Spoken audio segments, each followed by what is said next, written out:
7 p.m. And I'm promptly calling the meeting to order. This is the July 18th, 2023 meeting of the Town of Ulysses Planning Board. And we are going to start with a roll call where each of us planning board members will say our name for the record. Beginning with Rebecca. Sure, Rebecca Schneider, Linda Little. Pete Angie, Chair. Bart Greg, alternate. Will Klein. Excellent. So I just want to give an announcement on how this meeting works. We have 3 public hearings at the top of our agenda.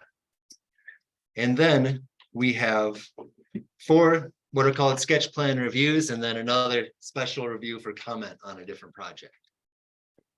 Those 3 public hearings will each include a time where members of the public who want to make a comment on that particular item will get to have 3 minutes.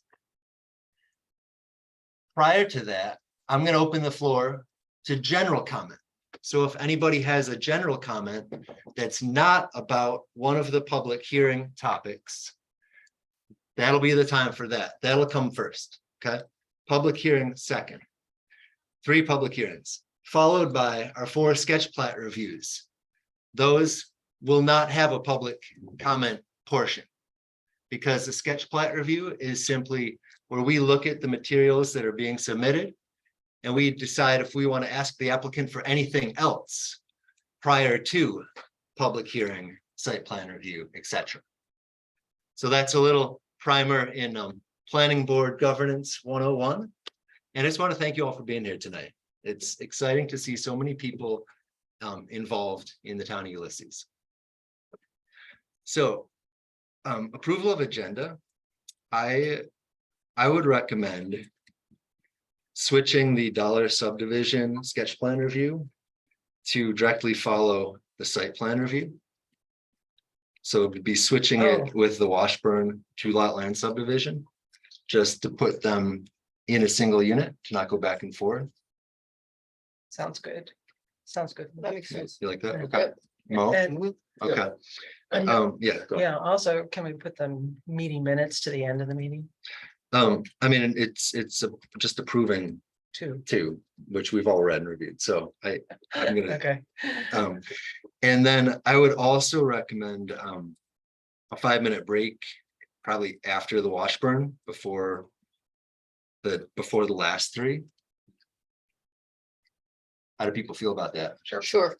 Okay.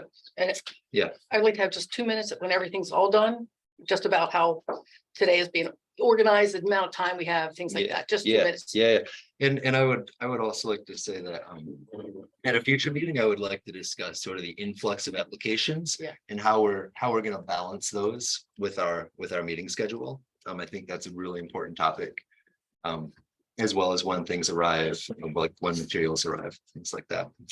So can I get a motion for an approval of the agenda with those 2 modifications? First.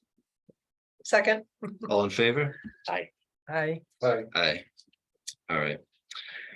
So next on our agenda is approval of past minutes. We have 2 meetings that we have minutes for. We have June 6th and June 20th.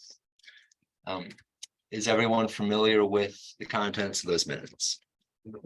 Okay. Did I get a motion to approve both the June 6th and the June 20th minutes? Motion to approve our minutes. Second. Second, Rebecca. Okay, all in favor? Aye. Aye. Excellent. So this is privilege of the floor on the any item that members of the public would like to talk about that is not one of the public hearing items. And just for your information, the public hearing items are the Dollar General, the Bardashevich subdivision, and the Benjamin subdivision. And privilege of the floor, each speaker gets 3 minutes, and you need to state your name and your address for the record.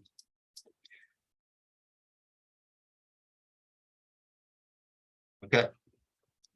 If there are no comments, then that will close privilege of the floor. So our first order of business is the Benjamin 2-lot land subdivision. This one requires a seeker determination tonight. It also was reviewed by the county, who conducted a 239 review. And the county's 239 review determined on their letter dated July 6th that the proposed action will have no significant countywide or intercommunity impact. And also noted that the Board of Zoning Appeals granted an area variance with a condition that would require a deed restriction to prohibit further subdivision of parcel A2. So we saw this previously in our sketch plat review, and is the applicant tonight? Okay, welcome. Would the applicants like to make, would you like to make any comments about your application? Okay. Okay, so at this point, we'll open that up for board discussion. When do we do the hearing? Oh yeah, good point. All right, Yeah. so this is, thank you. This is a public hearing on the Benjamin subdivision. So are there any members of the public that have a comment on the Benjamin subdivision? And I would just like to describe it. The proposed action is a consideration of a minor subdivision of a parcel located at 4190 Du Bois Road, town of Ulysses. The existing parcel of 15 acres will be subdivided into 2 lots. One lot will be 2 acres and the other will be 12.9 acres. Are there any comments from the public on the Benjamin subdivision?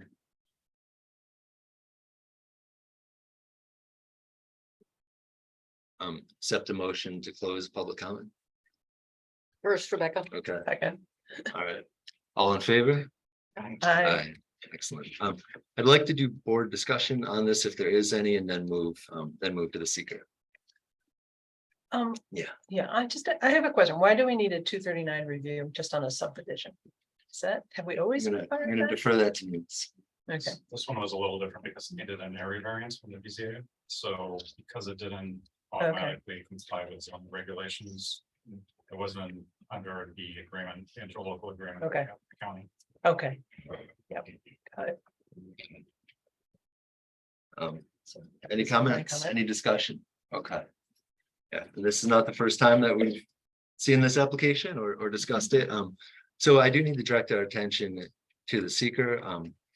Do any board members have questions about the seeker or see a reason why we would not find a negative determination of environmental impact? Okay. That's all good. Sounds good.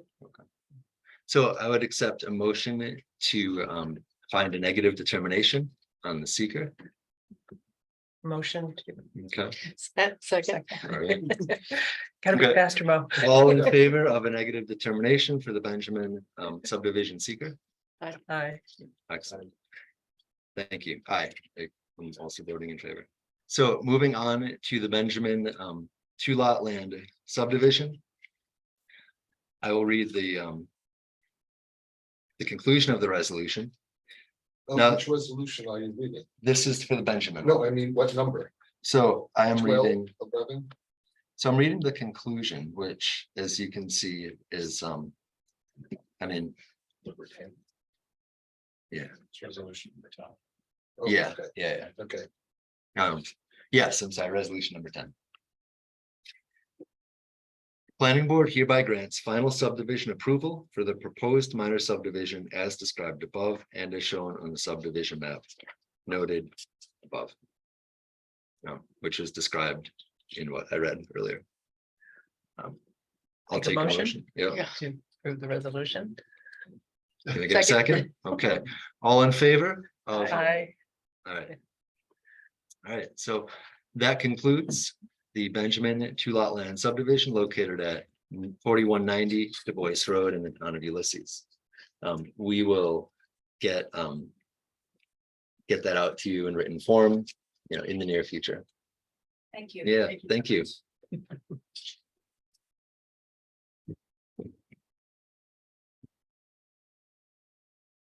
Okay. So we are moving on next to, and I apologize if I mispronounce the last name, Bartoshevich, 2-lot land subdivision. this is a public hearing.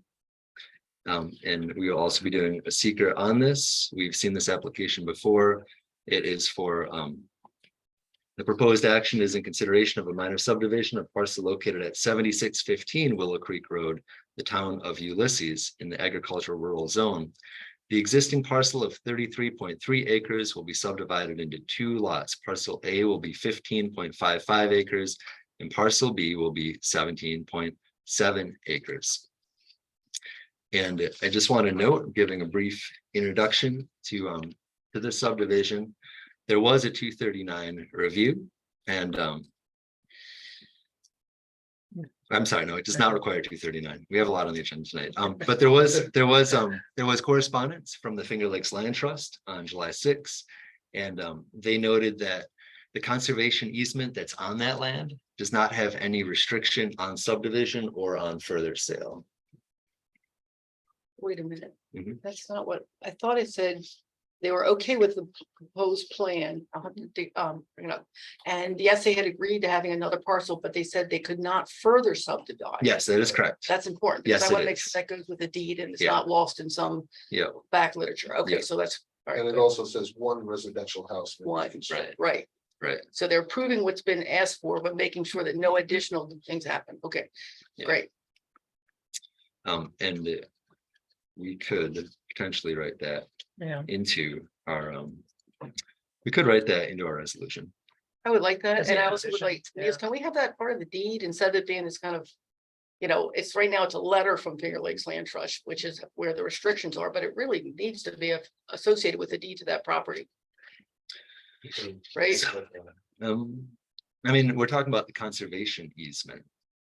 And I don't know if that's a deed restriction or a covenant, like a restrictive covenant. They're saying they put the conservation easement in, I mean, I'll pull it back up. I'm sorry, I don't have it memorized, but Yeah, saying that, yes, we support this. It was there all along that it could allow a house, but no additional residences can be built. mhm, So that's part of the easement. mhm. I mean, One residence could be built. one, right, Yes. but no additional ones thereafter. Yes, That's important. it is because important. Right, so it's just, and for us, we had to kind of dig through Yeah. literature and get that, or Mhm. emails. So this is how we kind of. That's a great point to bring up, because in order to keep the conservation easement, they cannot further subdivide it. Right. However, somebody buying the land could say, well, I don't want to keep the easement. Right. And further subdivide Right, it, right. but I don't know if that's, Oh, if you put it in the deed, put and it there's in no the longer an deed. easement for the conservation. With that I mean, covenant. I don't code. It has to be think, recorded somewhere, though. I mean, you can't, that's Yeah. what's concerning to me is that we make these decisions and they're important ones. It's kind of like the previous one where they said, okay, the variance, when we have a variance, okay, they allow them with a restriction of no further subdivision, right? Yeah. Does that go with the deed then? That does. Okay, so this one is kind of the conservation Similar, easement. yeah. It's not as powerful as the zoning. Right. Well, because you can, I think you give up conservation Well, easement, and yeah. pay back taxes. and or it's not something. enforceable by the town. Whereas the zoning is. Except the The easement, deed. they paid money. I mean, they gained certain benefits by doing the conservation easement, and money was exchanged and all. So if you only get rid of the easement, Mhm. I don't know the details, but Tax too, right? right, so we, Yeah.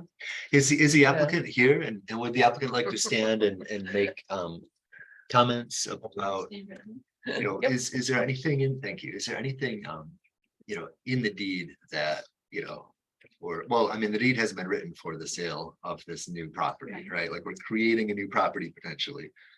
And when you sell it, there will be a deed. And I don't know if the planning board has the authority to make restrictions, on the deed. I know that we have for a much larger project. So I'm Yeah. Karen Yes, hi, Barashevich. Karen.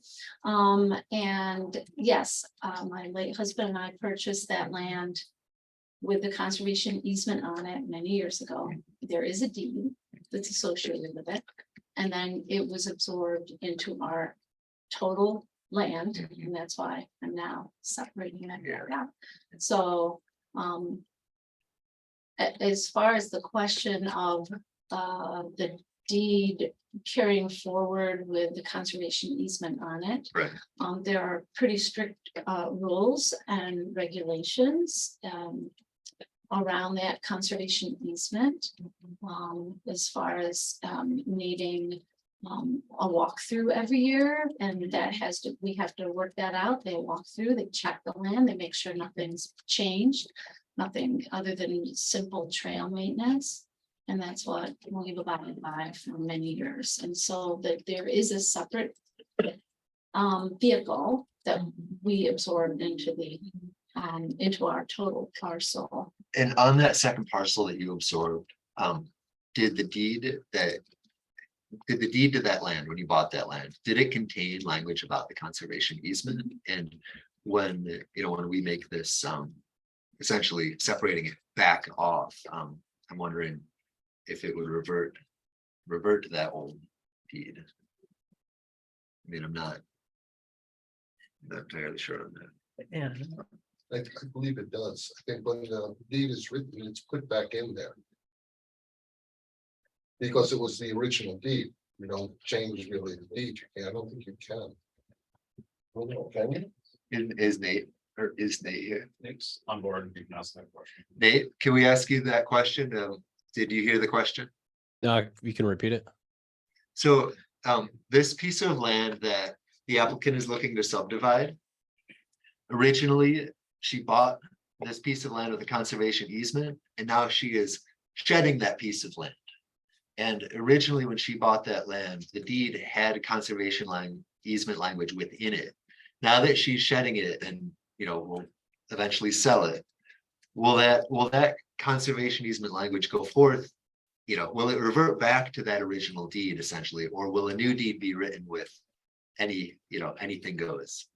Yeah, my understanding is as long as the conservation easement is still in effect when she subdivides and transfers that portion of the parcel, the conservation easement will follow along. I can't hear you, Nate. Nate, can't hear you. Oh, it's frozen. frozen. Prove it. There we go. Is that, can you hear me again? Yeah. Try Okay, again. sorry. Yep, so the conservation easement, I believe, does follow along with the subdivided parcel as long as it's currently in effect at the time. To the extent the planning board would like to make it a condition of the approval, I think that you can. And then if for whatever reason the conservation easement, if she fails to have that in effect and carry through, then that would be a violation of the subdivision approval. And you would be able to enforce that against them. Would that be it? Thank you, Nate. Would that create any hardship for you to include conservation easement in the deed that, I'm just asking. Sounds like you want the conservation easement to continue, but I just like to ask. My understanding is it has to. I mean, I had to go get permission from Chris Only, who's the director of the Finger Lakes Land Trust, to say, I'd like to, sell this. And he said, okay, and then I think that we have a pretty in-depth letter from him that should be privy to the planning. Right. Yeah, we received that. See, Yeah. and Yeah. he just wants to make sure that as we move forward that And what he specified in that letter goes along with the easement Mhm. automatically, right? Mhm. So, yeah, because it's in the deed, I would think the easement, it Continue. has to be there. It So can't should be we make taken it out a of the deed. condition, right? I would, We could make it a condition that the easement yeah, always I would be. like that. Yeah. To make it a condition of the subdivision. Yeah, Great. Okay, so. I need There's to, one more yeah, piece that, please. so people understand Yeah. that parcel can be divided twice, yes, but only one of the parcels can have a house on it. Right, So, in other words, in order to protect that land, I mean, I guess someone could decide to parcel it and then sell it, but Mhm. nothing can be placed Built, on it, so it's right. protected. mhm, yeah, Chris included that in his Good, letter. I thought. Yeah, yeah, yeah, thank you. Yeah. And any other comments? No, I mean, there's no hardship. I just wanted to make sure you Yeah. understood that. Yeah, okay, great, Thank thank you. you. How about we do the seeker first and then the resolution? Do any board members see any reason why we would not find the negative determination on the seeker? Nope, it's Okay, good with me. right, so I will accept a motion for a negative determination of environmental significance I so move. for the That's like- for the bush outs. All in favor? Hi. Aye. Okay, so moving on to the resolution, I would like to bring your attention to the resolution that's before you, that Neil said emailed out. And add a condition that the conservation easement, continues with the deed. It sounds like it does, but I would like that Yeah. to be in. Mhm. That's great. That subdivision is contingent upon that.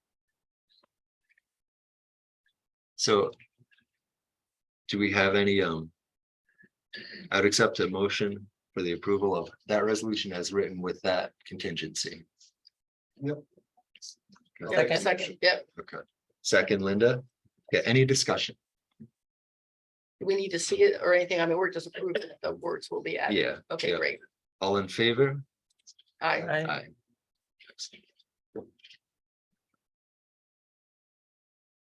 So that concludes your matter, and we will send out written notice of that to you in a few days.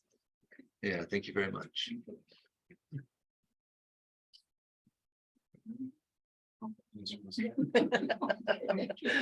we need a chair. I thought you were all here for the first two. All right, so that brings us to our third matter of our third public hearing, which is the Dollar General site plan review. By way of introduction, I am just going to point out a couple things about this. Let me just pull up the document here.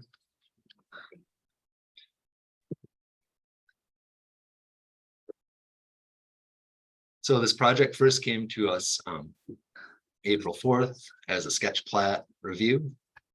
And we saw the materials before them, asked for additional materials, which we then reviewed again on June 6th. And it scheduled a public hearing and site plan review for tonight, July 18th. July 18th. It's of note that this parcel lies within the office, technology, and mixed use zoning area, which is part of specified in the Ulysses Town Code 212-106, section CC. And that area permits retail use that does not exceed 12,000 square feet. This particular project is just over 10,000 square feet. I'd also like to note that Tompkins County conducted a 239 review, and they made the following comments. Tompkins County recommended that the town require the applicant to document that they have considered the 4 energy elements for new construction projects outlined in the Tompkins County energy recommendations for new construction. By addressing these elements, new construction projects or major renovation projects can be designed to help meet our county's goals of reducing greenhouse gas emissions. And they also further commented, in addition to recommended modifications, we have the following comment on the proposed action. We suggest that the town encourage the applicant to utilize lower level LED lighting. The Tompkins County Environmental Management Council has studied outdoor lighting and recommends through the attachment that outdoor LED lighting not be higher than 2,700 CCT to minimize adverse human and ecological impacts. So at this point, I'm going to ask the applicant if they would like to make any brief comments on the project. We have already met with them a couple of times at open meetings like this, but this is our public comment period. So, and it's a public hearing. So I'd invite you up, and then after that, I'm gonna ask for public comments, and ask that folks limit themselves to 3 minutes each, which I'll time, and to state your name and address for the record. Following verbal public comments, we'll also, make a reference to some of the written public comments that we have received. So applicant, please, introduce yourself, state your name for the record, and I'd say you can probably have like 5 minutes.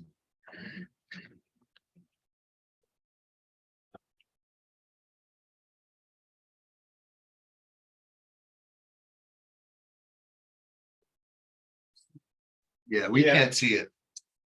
So for the record, my name is Chris Boyer. I'm at Bowler Engineering. And as the chair had mentioned, we have been working with the town for a few months now. So I will turn these around so that you can see them. I wonder if you'd want to stand up there or move it Well, back, right move it here. right here. Yeah, that way they can see them and we can see them as well. Just one for the ones.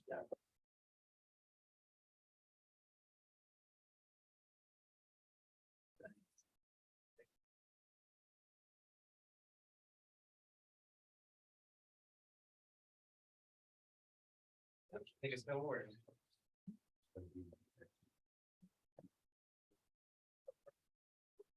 Oh, this is way better. Thank you, Chris. Yeah. So I'm with Bowler Engineering and we'll give a quick presentation. High level, just so that the public has an idea of what the project consists of. What I have here is an aerial just outlining the land that we're proposing to subdivide. It's a large parcel, it's over 200 acres, and we're looking to create about 2.3 acre lot that's up near the road. For context, we have the solar company is right next to us as a neighbor here, and there's that paving company here. There's some residences across the street here, and the furniture and pool supply store is here. We're proposing to construct a Dollar General on the 2.3 acre site. This rendering shows the building would be in brown here. And then the black and gray shows the pavement limitations. And the road is right here. So we are located in a commercial area that does allow for this retail project. We are proposing to sit a little higher on the hill as the grade goes uphill. And the stormwater would be managed in a large green area out in front that acts as a buffer between the road and the building.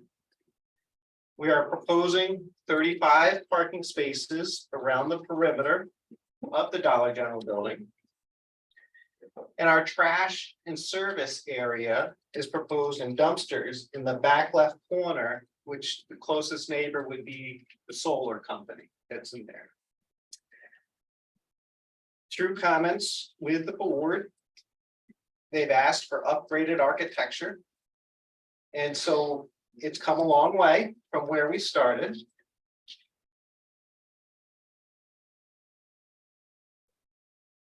And the board actually asked for a render of that architecture as well.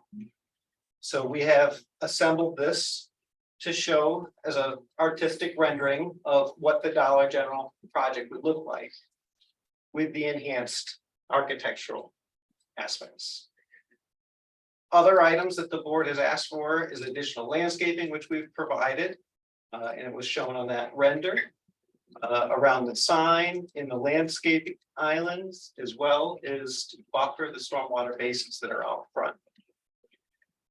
There's a lot more detail that goes into civil site design and planning, but I think on a high level, that's probably a good summary of the proposal that we have here, and I'd be happy to dig in deeper if the chair would like me to, or answer questions or comments at the end. Chris, do you have a rendering of the plantings? Like, do you have right up there? Because I know that I've seen it. I see. But you had one that contained it didn't have the green. It seemed a little bit more detailed as far as like you might have Just Yeah, just this one. just that one. No. Okay. So I Okay. think the plantings that we added, just so that I can go through that briefly. Yep. Mo, what was your comment? Sorry. If you remember the last meeting, I asked for a 3D of the front Yeah, across the street. yeah, yeah, From the left and to the right, right. and I don't see you have that.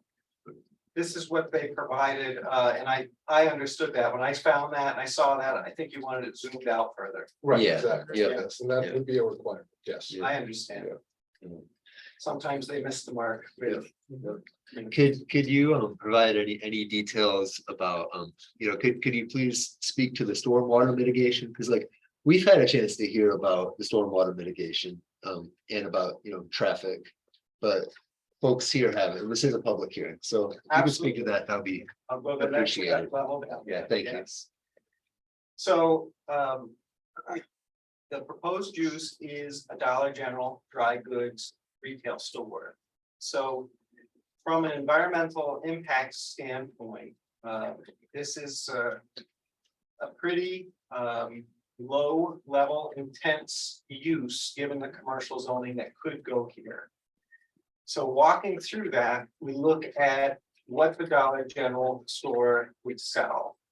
There is no pre-made food or food or services that are there, so there's no cooking of food. So there's no odors associated with the business. Because it's just dry goods retail service, there really is very low water consumption. So it's very hard to find a use that has less water consumption than this proposed use. So the typical Dollar General will use about 80 gallons of water a day. When you compare that to a house, it uses about 400 gallons a day for a full family with showers and washers, dryers, those types of things. It makes sense as really they're just cleaning the floor with a mop sink that's here. So it's a very low water usage. And conversely, when we're done with the water, it's a very low sewer use. Obviously less impactful than a residential home because it would not have as big of an impact on the sewer components. From stormwater standpoint, stormwater is governed by the New York State DEC. They have rules and regulations once you disturb more than 1 acre. We've had to file and assemble and submit, which we have here at the town, a stormwater pollution prevention plan. That makes us have to collect all the stormwater that's created and not only mitigate the volume of stormwater, but also treat the stormwater with treatment practices that are recognized by the New York State DEC. Some of those treatment practices include a roof water planter that has been incorporated into this design, as well as the bioretention areas that are located out in front. So this design does treat both the quality of the stormwater as well as the quantity of stormwater. From a traffic standpoint, again, if this was a restaurant, it would create far more peak trips than a Dollar General would. Some of the comments I've heard and read say that there's too many Dollar Generals in the area, which just goes to say that nobody's going to travel far distances to come to this new Dollar General because there are other options. So the Institute of Traffic Engineers has publications in the New York State DOT is the governing agency on traffic here because it is a state highway. They recognize that this is going to only capture local traffic. So no new trips drawing people from nearby municipalities of, say, Ithaca come to the store. It's just the local trips that are what they call pass-by trips that will be coming to the store. DOT recognizes anything of significance as over 100 trips per hour, as that would be significant. And our trips are in the 30 trips peak hour.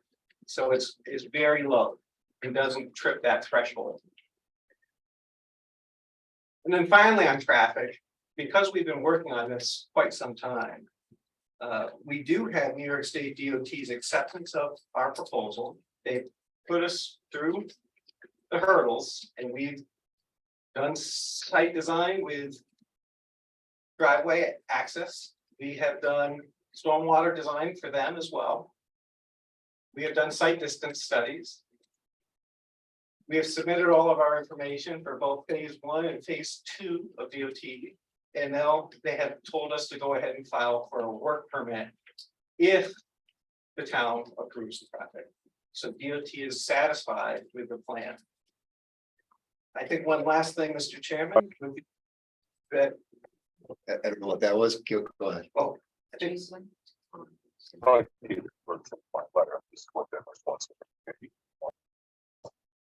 Jason, I can't hear you. I just took the details.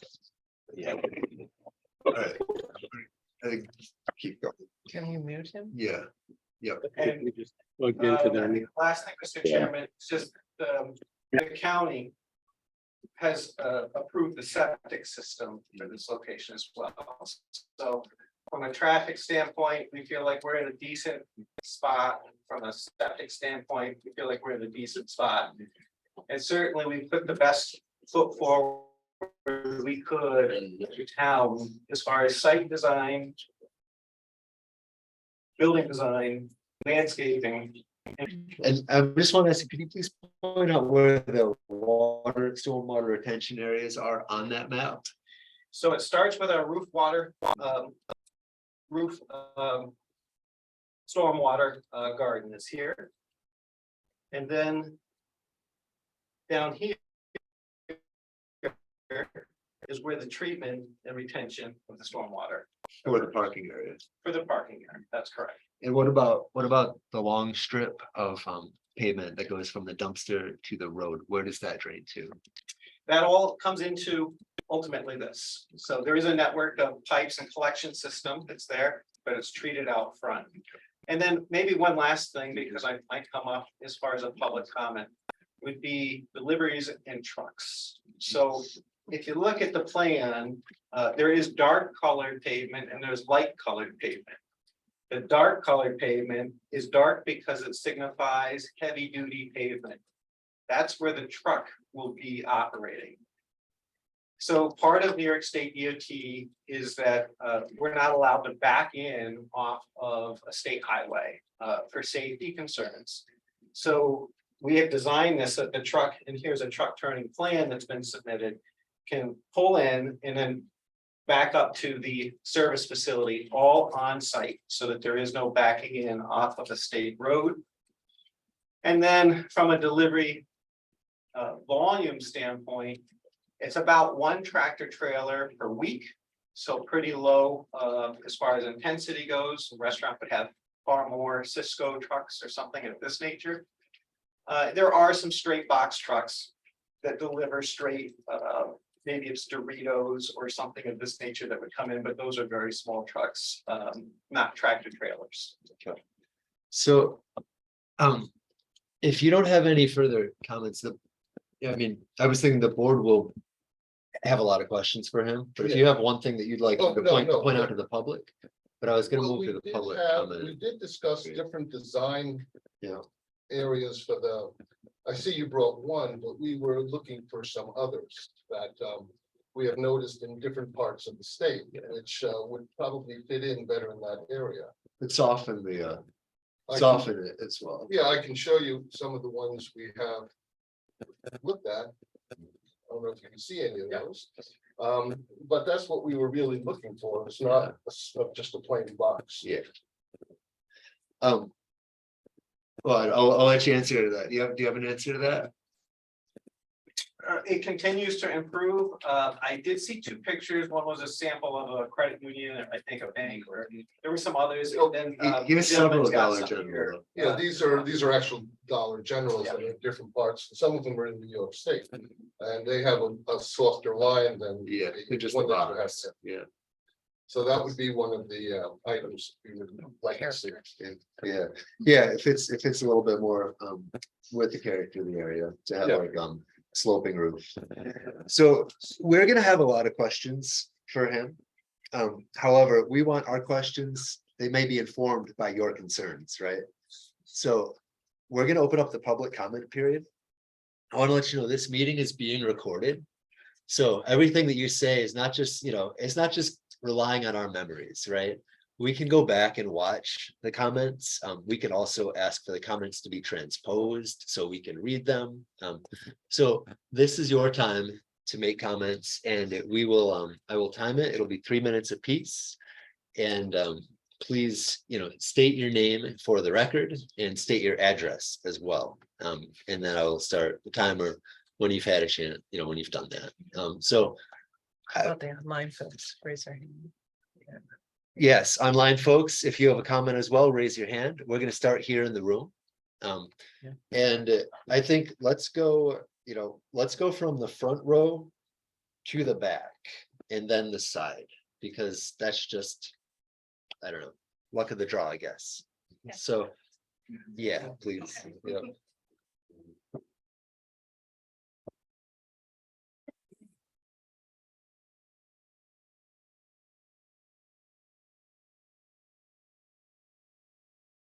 May I begin? Will you speak up just a little? Thank you. Sure. Is that better? Yes, thank you very much. Thank you. Hello, my name is Amelia Christiane, and I'm a resident of 1535 Trumansburg Road. My husband and I purchased our home in May of 2020. One of the things that we most liked about our home was its location. We are nestled between Ithaca and Trumansburg. The 1500 area currently exemplifies the town of Ulysses. It is a blend of rural, agricultural, as well as residential spaces. If Dollar General's plan is approved, it will completely change the feel of our neighborhood. The 1500 area, but especially the 1520 to 1575. If you approve this plan, our neighborhood will feel strictly commercial. No longer will there be that blend that my husband and I love. I'm concerned about an increased traffic in the area, and that is already highly traveled. While I do not believe that our town needs a Dollar General, if our community believes one is necessary, there are multiple locations on Trumansburg Road that would provide less of an impact to the residents of that area. I urge you to vote against SPR 2303-1, the General Dollar Site Plan. Thank you.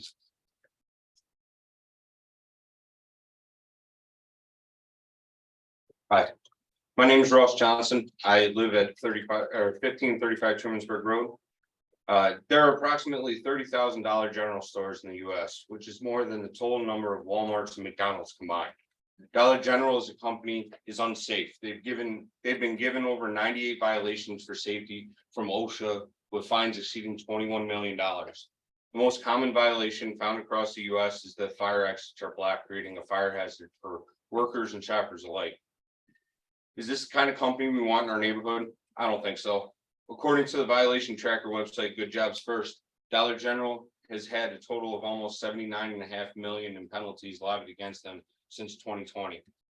The top 5 primary offenses being employment discrimination, workplace safety and health violations, which according to the tracker website accounts for 207 of the cases. Accounting fraud, a case that's been brought where prices were higher at the register than marked on the shelves, as well as wage and hour violations. We don't need or want a large corporation that preys on its workers and shoppers alike to line their pockets.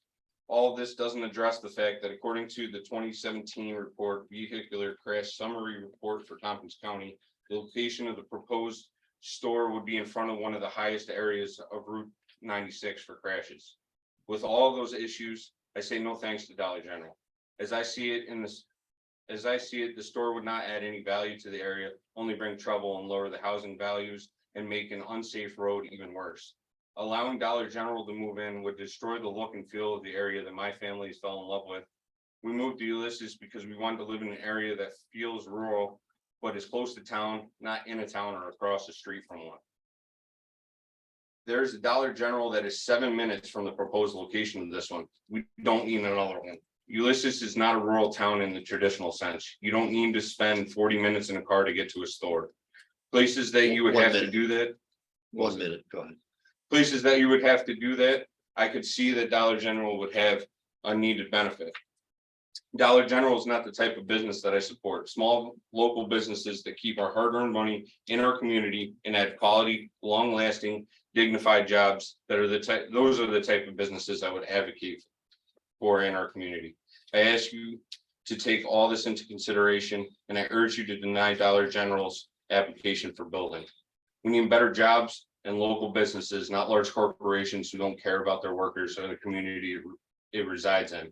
They only care about their bottom dollar. I urge the town of Ulysses to join in the numerous other towns and cities across America who have created laws and voted down creating more Dollar Generals.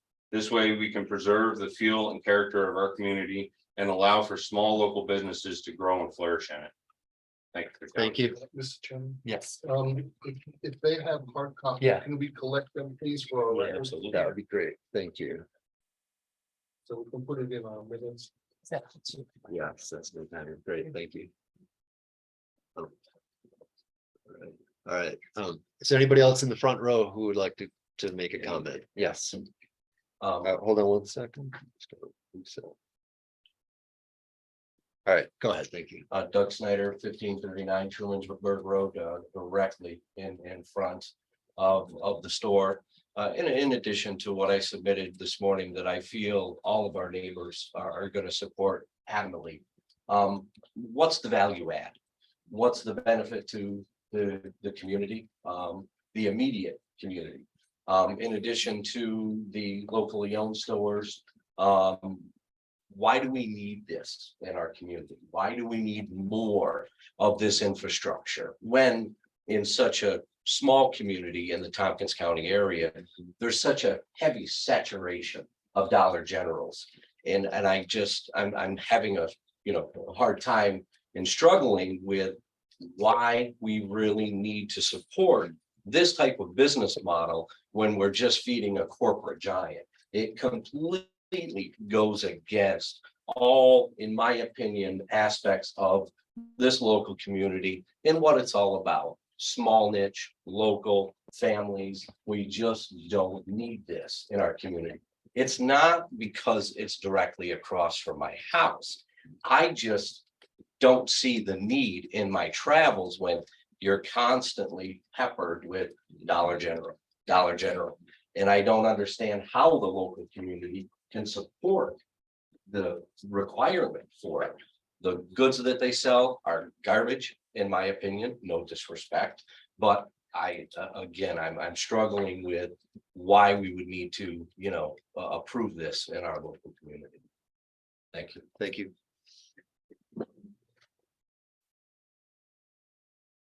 All right, second row. Is there anyone in the second row that would like to make a comment?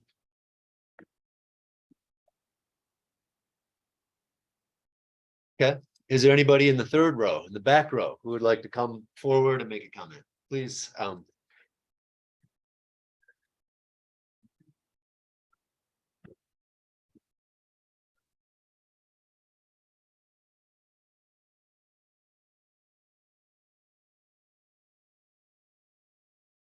Good evening. I'm a little shaky on my feet. Okay, would you like to sit? We can do I that. as well. think that's why he's helping me. Okay, we could accommodate Yes, I go. sitting, standing, either way. Okay. I'm Sally Taylor. This is my husband, Don Taylor. And we live at 1541 Williamsburg Road, directly across from the proposed site. And I have some follow-up questions for the planning board. After the email that I sent a week ago. I also sent a copy again tonight, but I don't know that you saw it, so I would like to present them. Okay.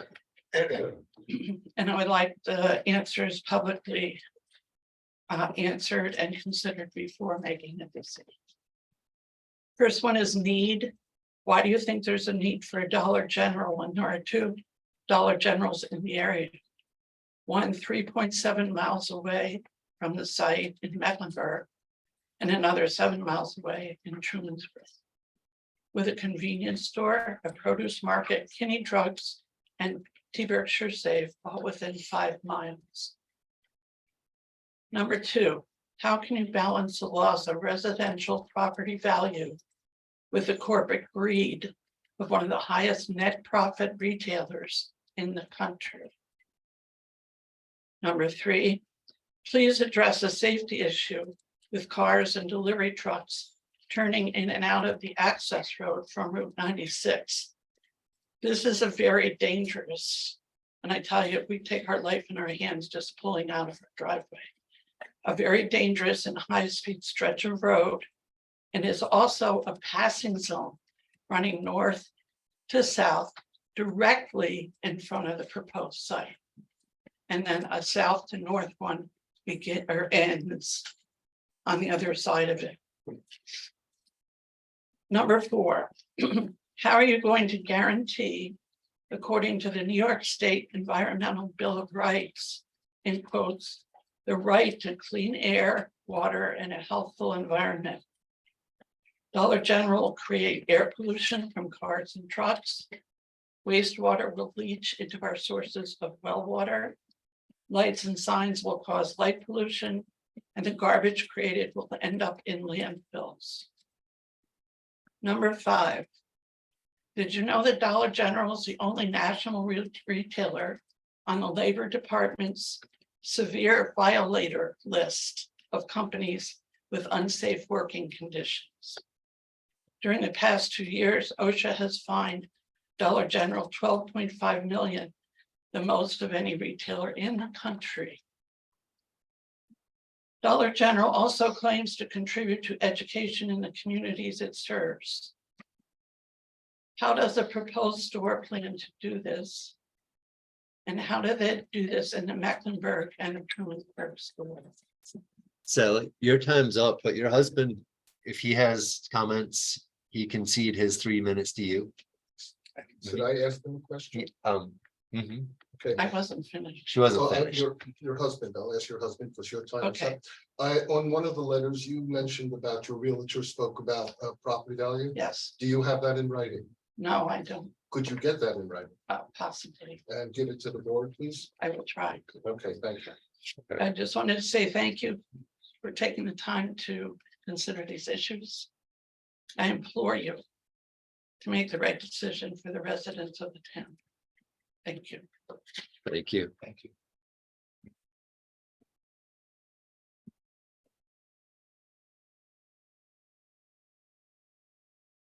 Is there anyone else in the back row that, yes, please come forward and state your name and address for the record.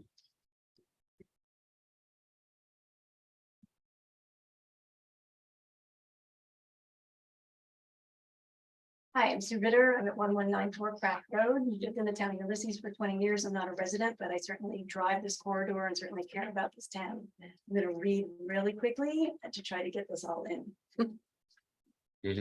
So I feel like the development as proposed is out of character with the surroundings, will be a major eyesore to the community and will negatively impact the residential properties across the street. The developer has shown no sensitivity to the character of this area, the other nearby uses, or the residents across the street. The town of Ulysses deserves better. We should not be settling for this out-of-state developer's low-end cheap industrial design. They can do better.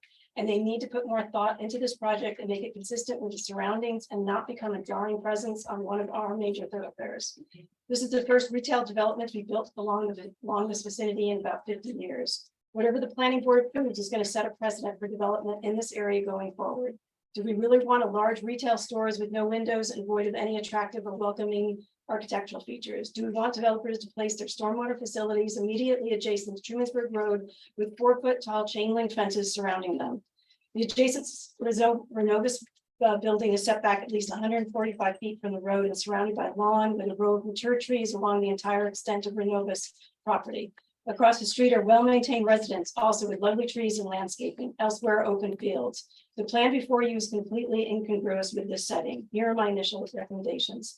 Change the stormwater plan to eliminate the 4-foot chain link fence along the road frontage. I didn't say a sweep in the materials, but things like diverting upstream drainage, creating smaller practices throughout the site, and or modifying the drainage plan through grading changes in building location, or changes of the parking to the side of the building. Do whatever is necessary to eliminate this need for a chain link fence at such a prominent location. Then create a better a continuity with the vicinity by leaving a big swath of green space along the road frontage and add tree plantings. Boxwoods, by the way, are not salt tolerant. For the building, change the building design from its current industrial appearance to something attractive and inviting. Break up the long walls with windows that are vertically oriented and add other architectural features such as awnings. Provide roof pitch at the entrance and step the roof elsewhere. Use materials that are durable and of high quality appearance and colors that are attractive. Lighting is a big deal for this site, both for the residents across the street and drivers along the road. Currently, there are no lights, so this is a big change. Lighting for this site should be soft and downcast and be no more than absolutely needed. I would suggest requesting more information on lighting, including the manufacturer's cut sheet. I could not find the information on the fixtures on the manufacturer's website. I did not see where the pole heights were shown. I was not clear about building mounted lighting. The dollar store at the north end of T-Bird, which I drove to yesterday just to see, has very bright wall pack lights that are glaring and shine out towards the road. In conclusion, the engineers and architects proposing this project are working on behalf of their Tennessee client. This is who they are looking out for. It is the planning board's job to look out for the town of Ulysses community and the nearby residents. I urge this board to take the reins and use your site plan and seeker authority to shape this project in a way that lessens its impact and better blends it in with the agriculture and rural residential character of this area. Thank you. Thank you. Can we have that? copy? Yeah, I wrote on it. I don't know. That's- You want me to send you a better one? can you, I can email just you. send email us- it to us? Yeah, thank you. Thank you. Appreciate it. There any other people here? Please come forward. Well,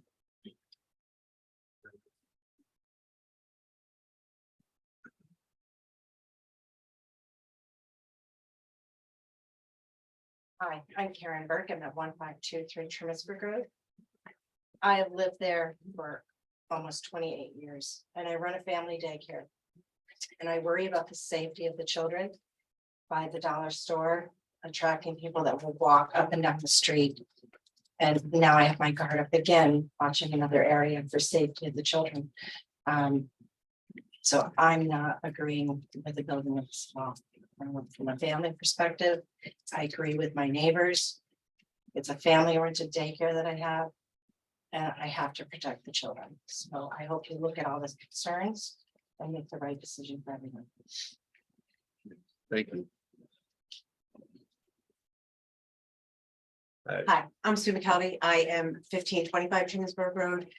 I've been there for 23 years. Never would I have imagined having a Dollar General across the street from us. I agree with everybody. I don't believe it fits within the neighborhood. I don't believe it fits within the mission, vision, and values of our community. I want you to hear everything that's been said. I'm a little bit down the road from this, but the impact is still going to be significant. They're having the car crashes that we've had in that area are significant. The high rate of speed, passing, people pass before the passing lane is allowed. And it can be horrible. The traffic might slow down a little bit, maybe 9 o'clock at night, but now we're going to have Dollar General. How late is it going to be open? How much more traffic is going to be going? So thank you for having the open meeting and I hope you hear a lot of comments. Thank you. Thank you. Is there anybody else in the back row that would like to come make a comment? Is there anybody standing in the hallway that would like to come make a comment? Is there anybody on the side that would like to make a comment? Okay. Online, is there anybody online? Is there anybody with their hands raised? Or without your hands raised, I would like to unmute and make a comment. Okay, I will take a motion to close a public comment period. Motion. Second. All in favor? Aye. And at this point, as a board, we are going to discuss this matter and we may also be directing some questions to the applicant. I'm going to open that up to folks. I mean, I heard a lot of things tonight that make me think about our comprehensive plan and that make me think about sort of the goals and vision that have been laid out in the town's comprehensive plan.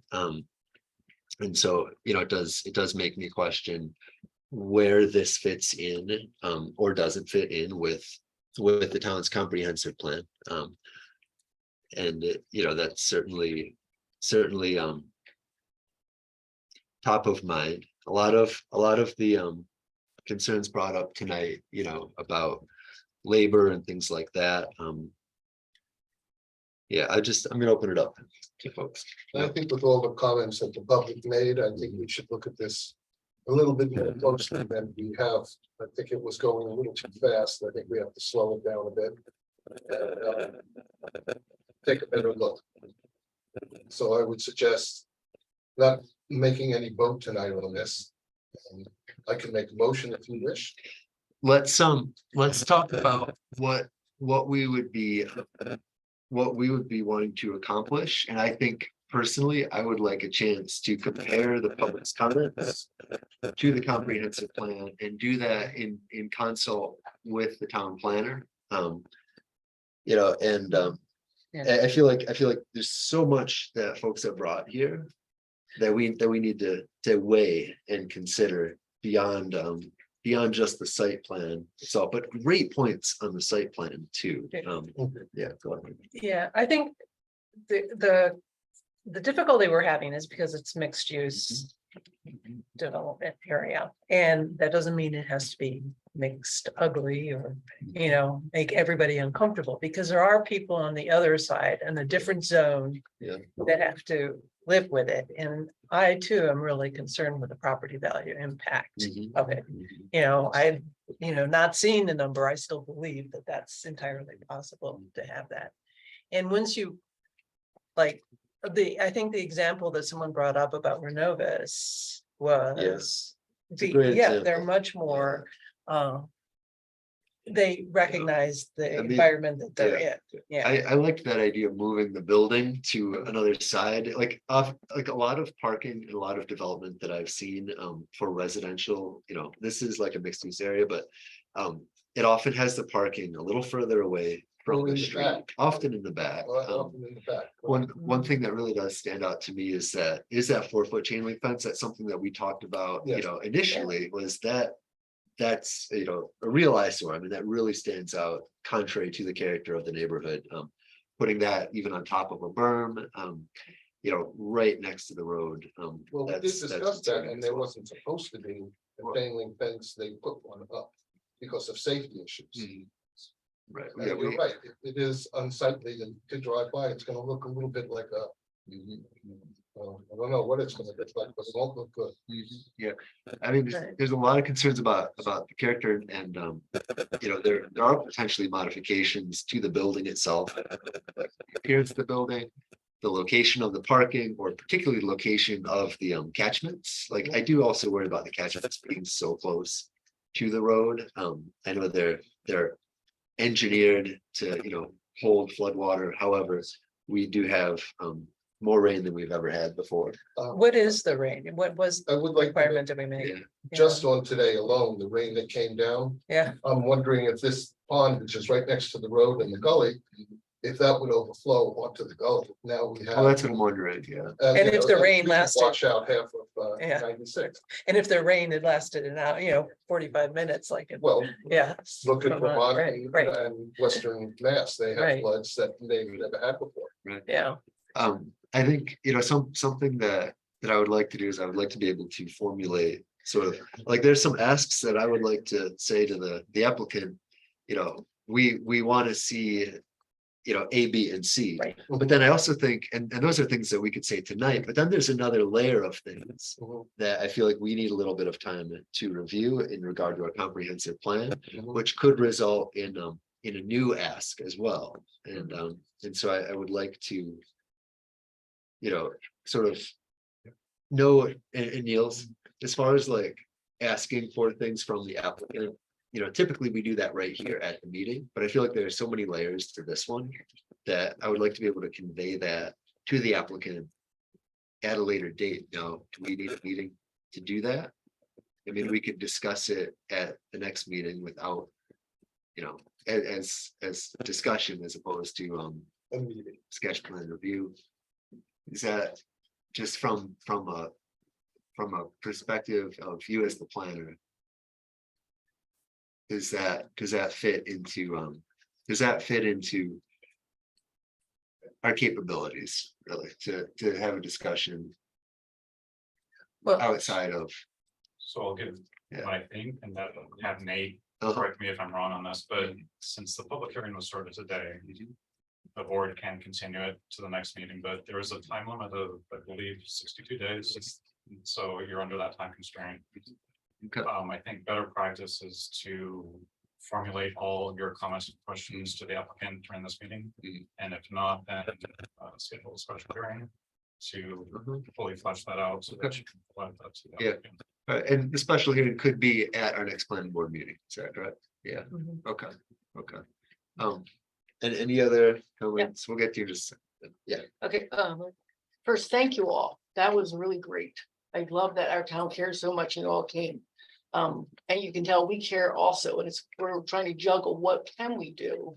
What can we actually say no Dollar General? I'm not sure that we can do this. It fits what the requirements are, for that Office of Technology. So we're trying to figure out what can we do, and to hear your comments about your concerns. Okay, that's really important. So now how do we balance those? So, and that's what you're hearing us all talk about right now.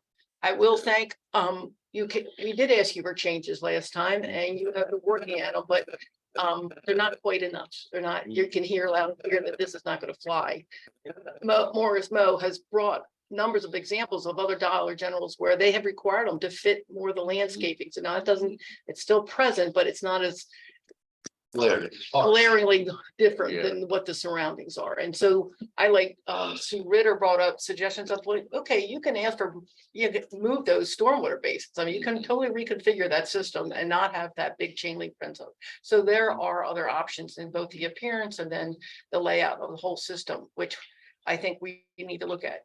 I really like what you suggested, which is let's look at the comp plan, because I also feel like this is but the issues of property values, the rest of the community doesn't see a need.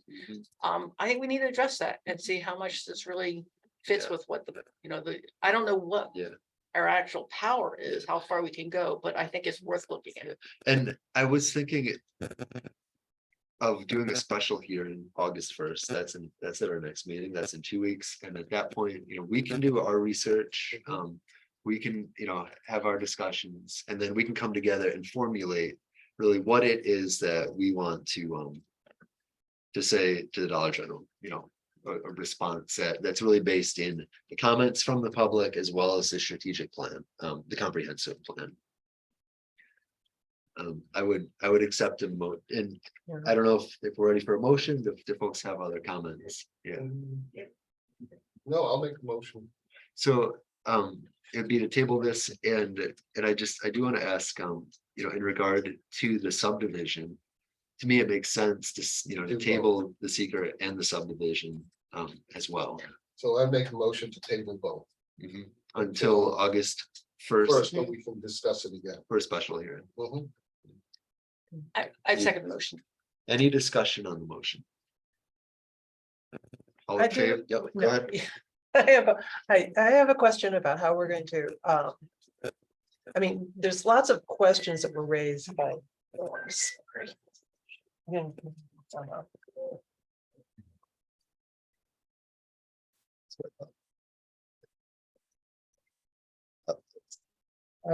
There you go. Yeah. Panic. How we're going to, there's a lot of things, questions that were raised that I think would be worth talking about now, that we really need to know whether we have the purview to go there with it. Like, for example, we don't understand the business model that allows them to think that there's really a viable reason to put a Dollar General here. So quite a few people raised that.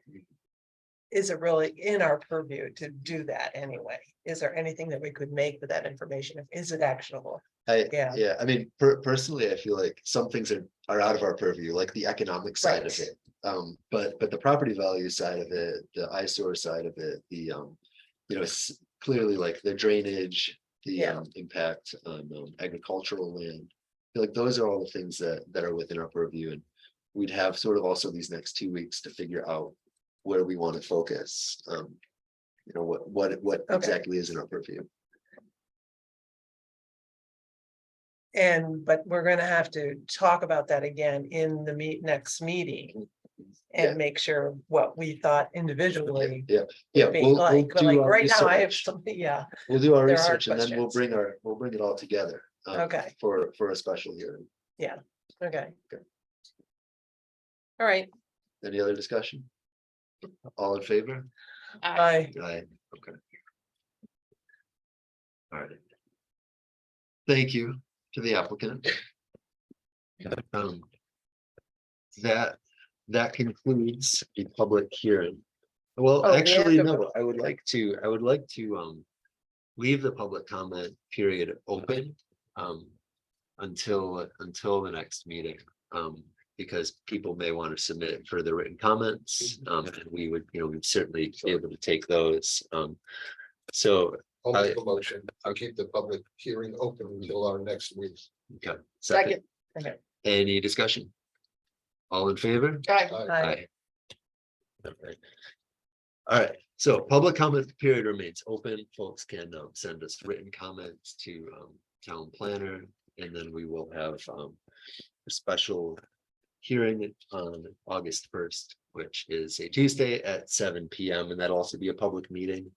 Like this one, it's not the same as it's not the same as like a public hearing, like this. Well, no, public comment period's open though, so we can accept some verbal comments there too. Mhm. All right, so that concludes that part. Yes. I'm sorry, right? Yes, I got that. So we're gonna have a special hearing on August 1st. That's Tuesday at 7 p.m. So our regularly scheduled August 1st meeting. And we are accepting written comments from folks on this proposal up until that point. Well, no, you can come in as well. You can, it's a public meeting. In the public comment period, we chose to leave that open. Yeah, so you can make comments at that meeting too. Yes, thank you. All right, so that brings us to we are going to move straight to Washburn 2-lot land subdivision, and then we are going to take a 5-minute break and then hit the last 3. All right, so would the applicant like to come forward and give us a little? Yeah. Want to take the break first, so people can.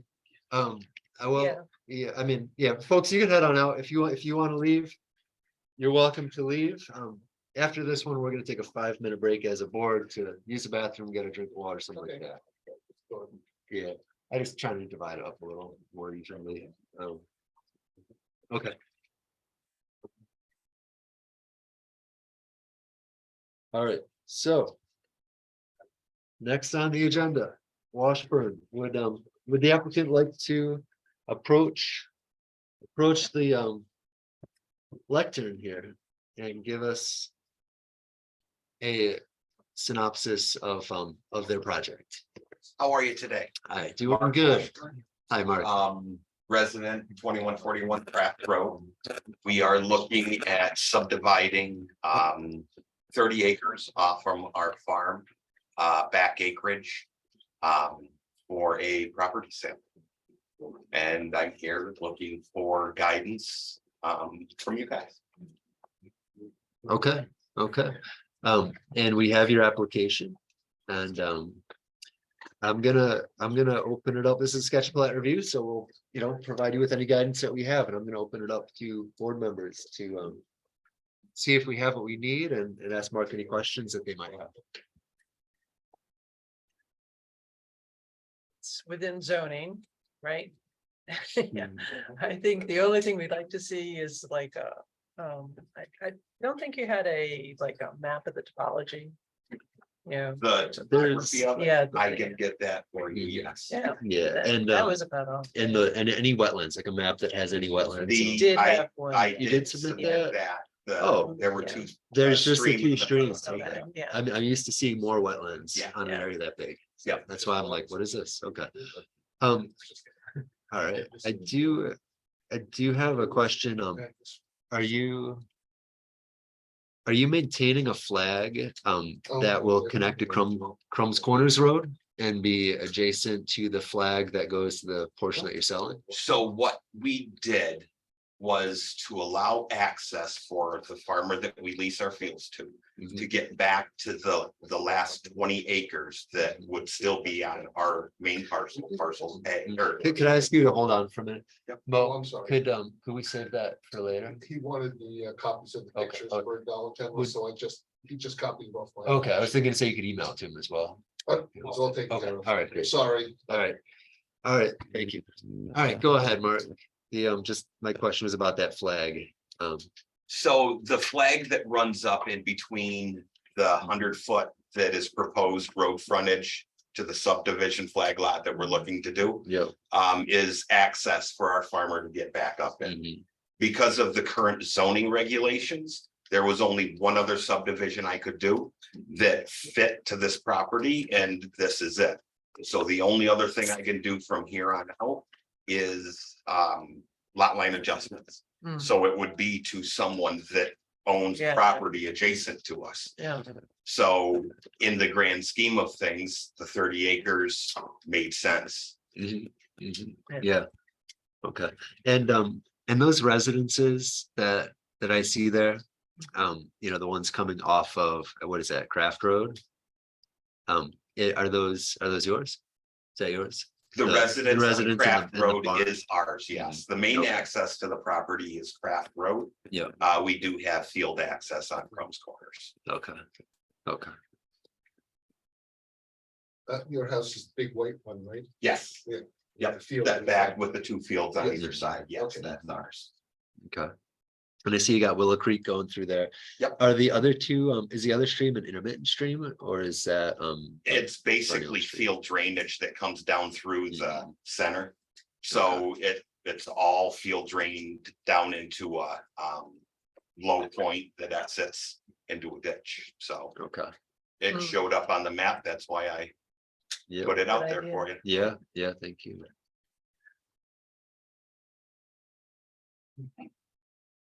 Pretty straightforward. Yep. Any? I have yeah, one question. please, I mean, yeah, it is straightforward and I Yeah. thank you for presenting the streams and the buffers. That was very useful.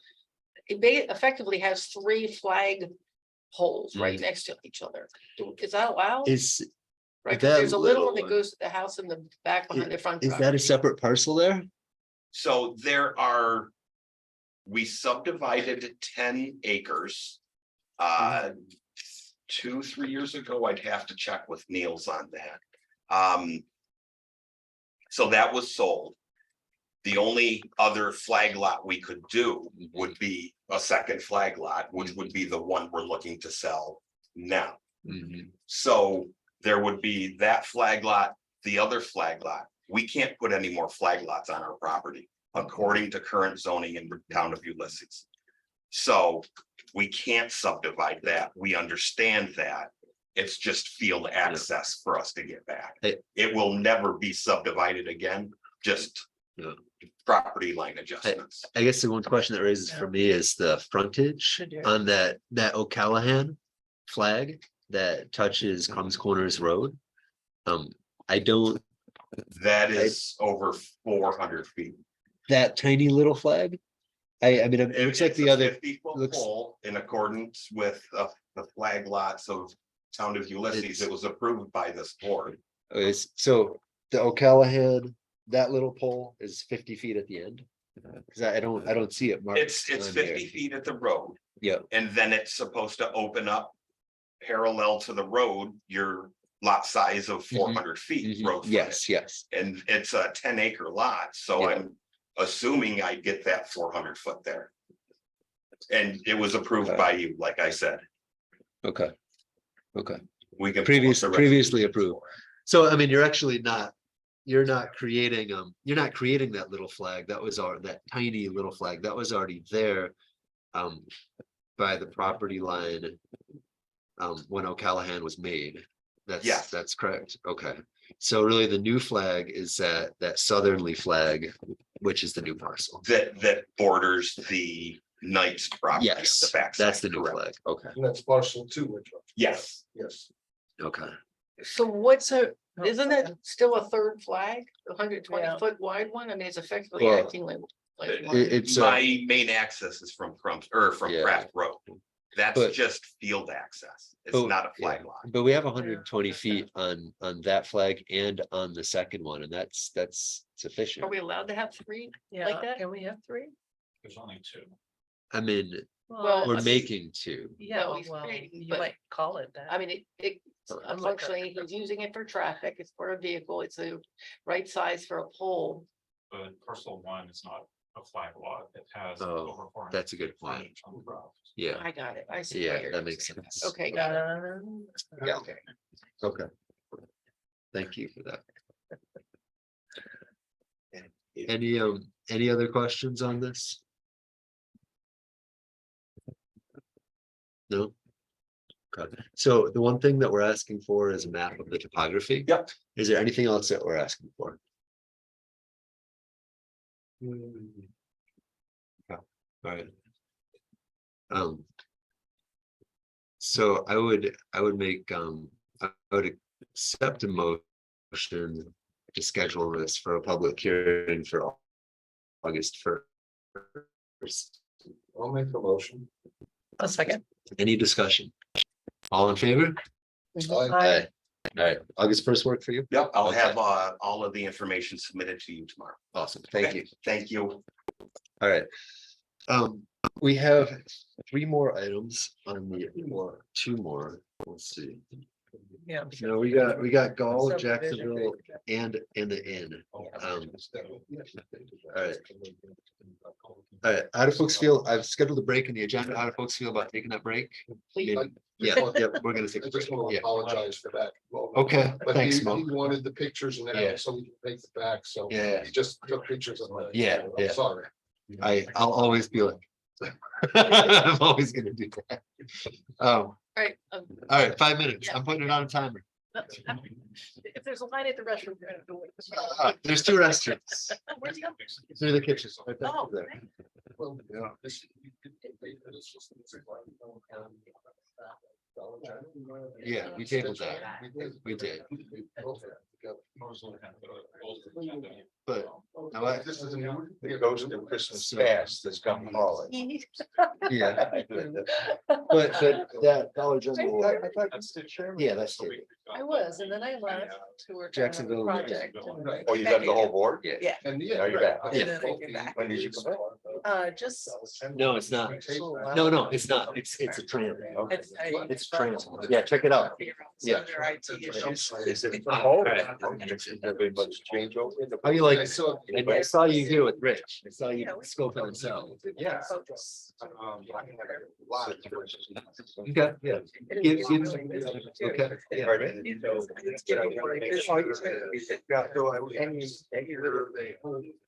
So. 68 lots. That's, yeah, that's changed. We have a conversation now. Oh, you do for a lot of things, depending on what they are. That's been there all along. Yeah. Okay. And That's why we're it's doing a just- special permit. They have a right of review. Right. So that's why I was It's- asking. They have.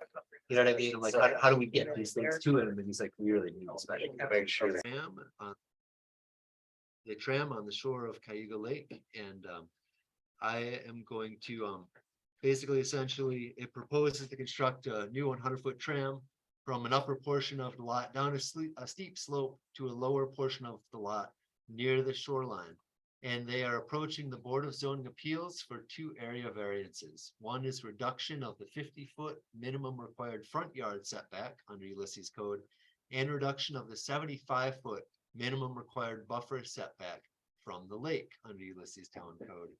And so this is our opportunity to review the application and provide any comments that we may have to the Board of Zoning Appeals before they make their decision on it. After they make their decision, then it'll come back to us for a site plan review. So would the applicants like to step forward and address the board? How you doing? I am Matthew Hatton with Trams, Apollo's Tram. I know you guys just recently did one for neighbor on the road, like Kowski. Very similar. I do have new prints here that will show the high water line that was just set back from TJ or TJ Miller, the surveyor. If you guys want to look at that. This is just an update of what we already submitted. That it's actually marked now, and it is surveyed. So that's the high water line. That's the high water line. Is and our the trail yellow? will end uphill from that high water line. Okay. And they're also in the process of making a new survey for us. They're gonna update the current one. That's already on the Bible. They're gonna add a survey for that line. So that's 2 copies. But basically, Chris doesn't have an access to his lake now at all. He has no stairs. He has obviously no tram. He has the access to his neighbors. And obviously, you know, that's not always easy access. We go through the property to your lake. You know, safety aspect. The tram or staircase is definitely the way to go. Tram is obviously more efficient. You know, the impact of a tram doesn't take up much of the ground, basically. We have a 2 foot by 2 foot that our pipes take up, about 20 pilings in total. I know last time you guys talked about vegetation, you know, our track is kept 1 to 3 feet above the ground, so vegetation was go under it and around it. So, yeah, you guys have any questions?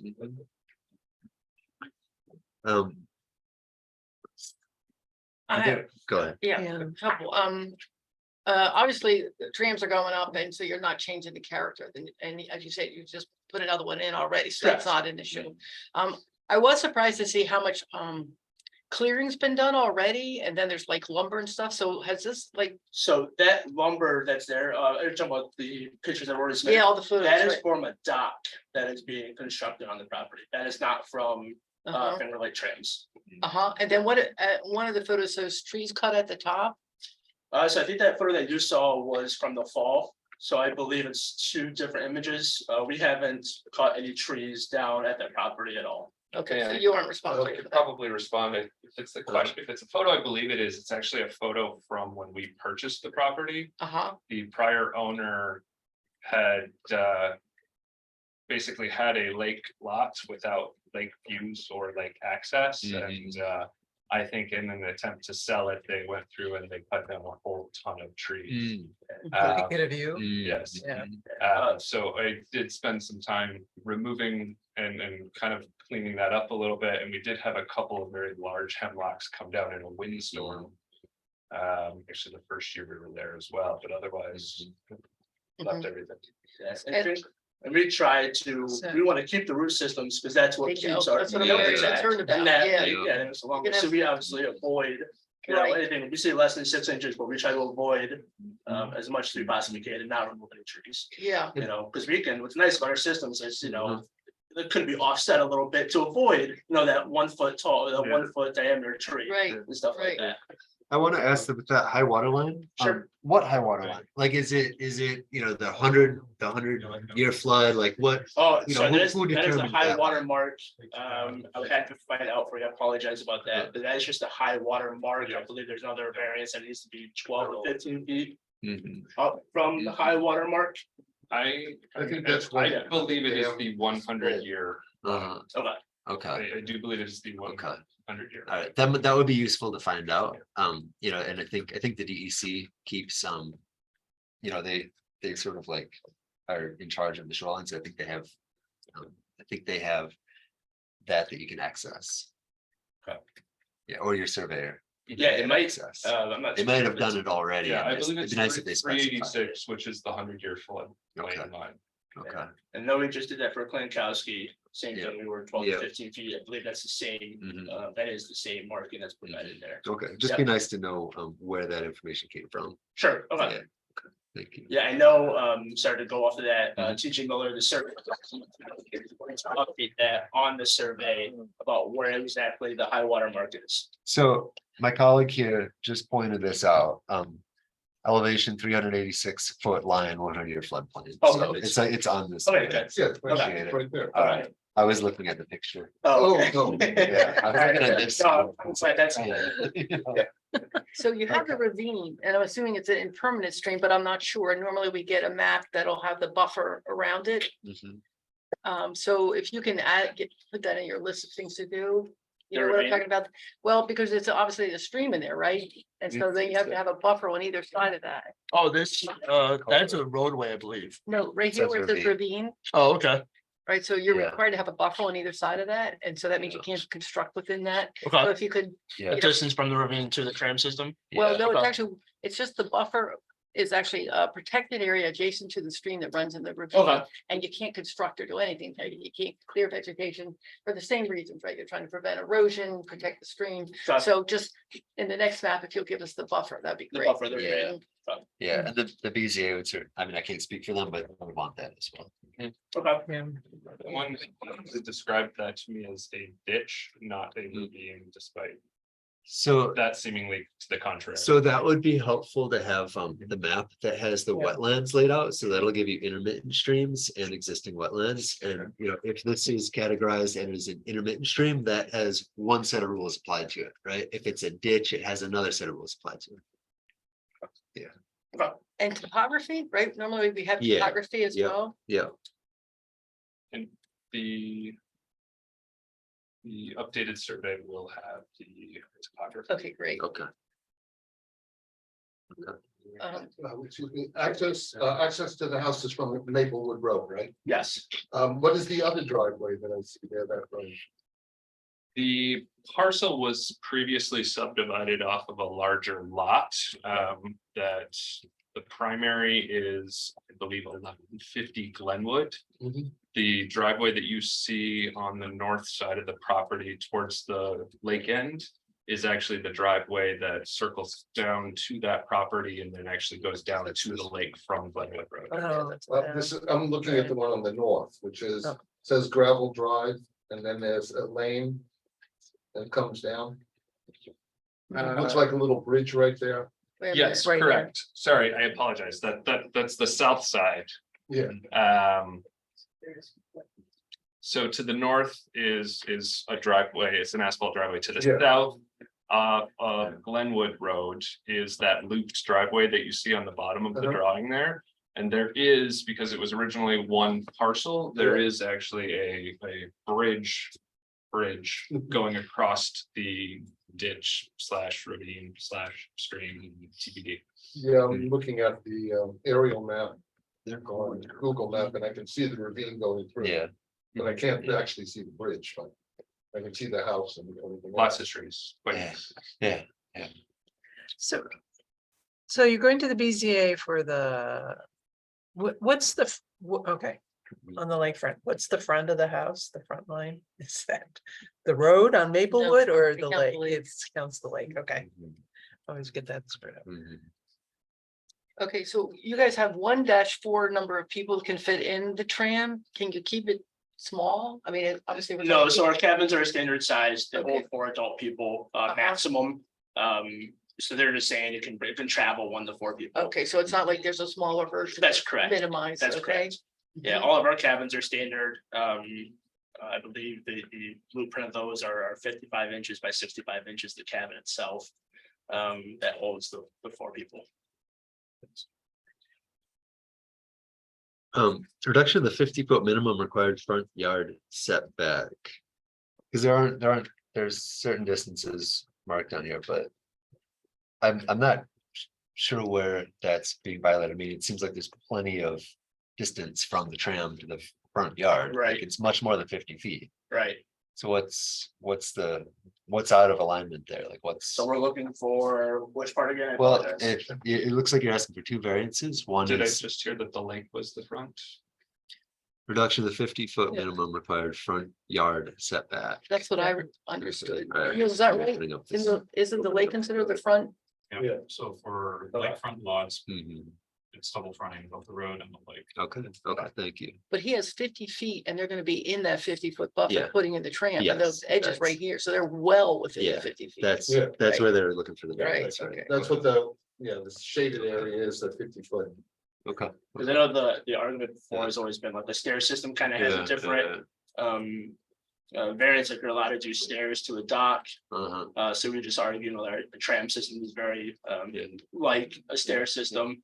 It has less footprint than stairs do, 4x4 post versus 2.5-inch round aluminum post. And So and the fact that you can actually vegetation can grow underneath the Exactly. tram tracks Exactly. is really advantageous to absolutely. reduce erosion. Absolutely. Yeah. When, Okay. when the topography comes in, you Mhm. see this is probably 50 to 60 feet down. Mhm. And so with the number of switchbacks that would be required for Yeah. stairs, that's why we. Be a lot more. chose- How do you get to it now?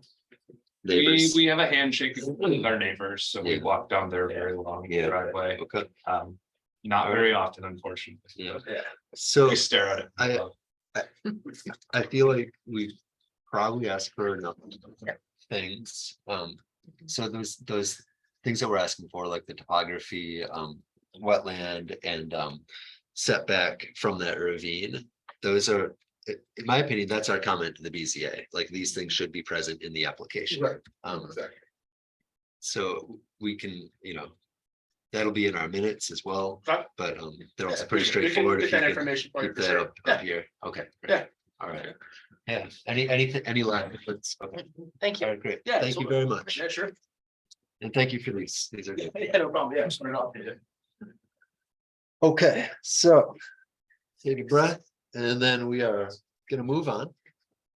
And this next part of tonight's agenda is the Jacksonville Park Sketch Plan Review.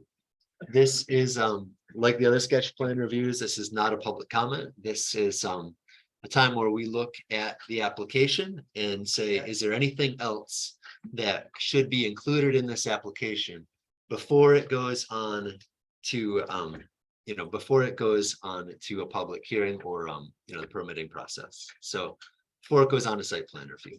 So this is just a chance for the board to look, ask questions and say, we want A, B, and C. All right, and because I am also associated with the Jacksonville Community Association, I am president of the JCA board. I am going to recuse myself from this sketch plan review, and we're going to vote in Linda as president. I mean, as chairperson. Yeah. chairperson for the. Can I get a motion to vote in Linda as Yes, chairperson for I this? will. Rebecca. Yeah. All in favor? Aye. I get to vote. Okay, so And we also have applicants here, Two, yes. Cameron and Nancy Zaylor, who I know have. so are the applicants ready to talk to us about the project? Okay. Thank you for having us. And am I right that you want just a very brief summary of what we're planning Yes. to do? The Jacksonville Community Park was gifted to us in 1960 by the Grange. We, the Jacksonville Community Association, are a nonprofit, small dedicated board of directors working without staff or a lot of resources, so you may need more than what our volunteers have been able to do. But the basic project before you is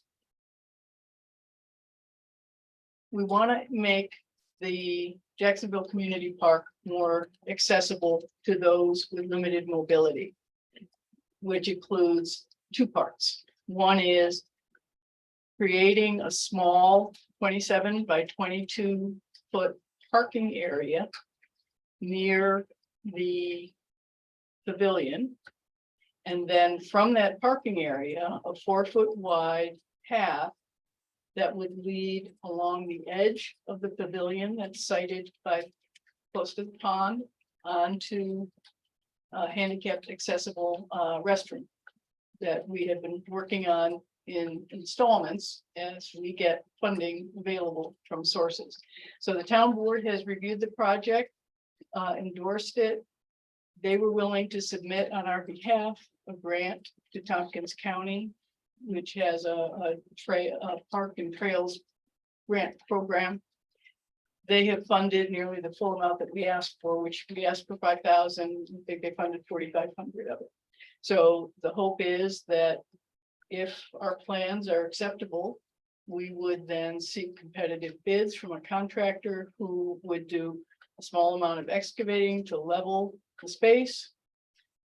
Fill it with 4 inches of pressure run, finished with 2 inches of 1/4 inch stone dust, with a goal of trying to create a surface similar to the Black Diamond Trail, on which somebody could wheel a wheelchair, a rolling walker, a stroller, or navigate more safely on crutches or just people who are unsteady. So that's what the project is, that we're wanting to implement. Okay. So does anyone on the board have questions? Yeah, I see the plan here. So this is the old plan. Where the road just ends, sort of as a little circle in the end. Mhm. And then Yeah, sort I of. see the new plan where you want to put the parking. I see it close up here. And this is I guess this is the restrooms, that big building. Well, I'm not quite sure which map you're looking at, but we have, This is the restroom? no, that's the Oh, pavilion. that's the pavilion. That's the restroom. Yeah, Down there. on the next drawing, yes, there Yeah, you go. that's- The small okay, okay. building, Yeah. yeah, to the south is the restroom. Well, yeah, I see that the septic tank is there, so I thought that was obvious, but you didn't have it listed. You didn't write it in, so that's why I was questioning. Okay, thought we had labeled it. So, I really love that you guys are, keep improving Jacksonville and you care about it, and this park is really a resource. And I recognize that you have limited, resources to put to it. I'm concerned about how much you are potentially gonna lead to problems because you're really not following the buffers and you're putting a septic system close to the pond. We are having bigger rain events, things get flooded. I just came from northern Vermont and I think you could end up regretting some of this. Have you talked carefully to an engineer about your design relative to flooding and any of that? I mean, you're really focused on accessibility and I get that, but I think it's a very confined space and you might regret the way you have the current design. Have you talked to an engineer?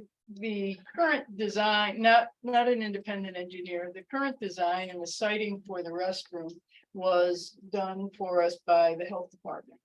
They came in, looked at the topography, and as you can see, there aren't a lot of options about where that could be. And they cited it in that location. And we're reasonably confident that the leach field, which goes out into the center of what is sort of our activity area of the park, would be reasonable. And so they've And it meets all the setbacks as well. The leach field meets all the setbacks. For like the stream, the ditch, the pond. Yeah, I get that. Yeah. And under Yeah. conventional situation, but it is upslope from the pond. It's It's not down, that far. it's downhill. It's down. Oh, these are, Yeah. oh, Yeah. I'm sorry. They go Thank the other you. way. Yeah, Okay. the pond is elevated. It's actually. Okay. Yeah. It's higher So than it's the not- village. Okay, thank you. I take back my Yeah. concern about that septic system. Yeah, It's right in there. Great. Nope, Yeah. there's tiny and I didn't see it. Great, great. Mhm. What's this on the city? We can make that clearer on the drawings before. We'll just point that out. Yeah. Not everybody's been there. Yeah. Right? Yeah, which I encourage you to do. Yes.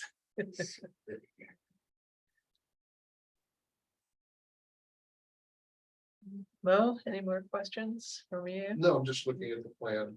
Okay, We will be going in front of the BZA for, for variances on this, so I think. and you're, we'd be okay, Looking for a comment. yeah, so the variances are for, There are 3 of them. right, The first is for the parking area. There is if you look coming up the driveway, there is an intermittent stream. That's Mm.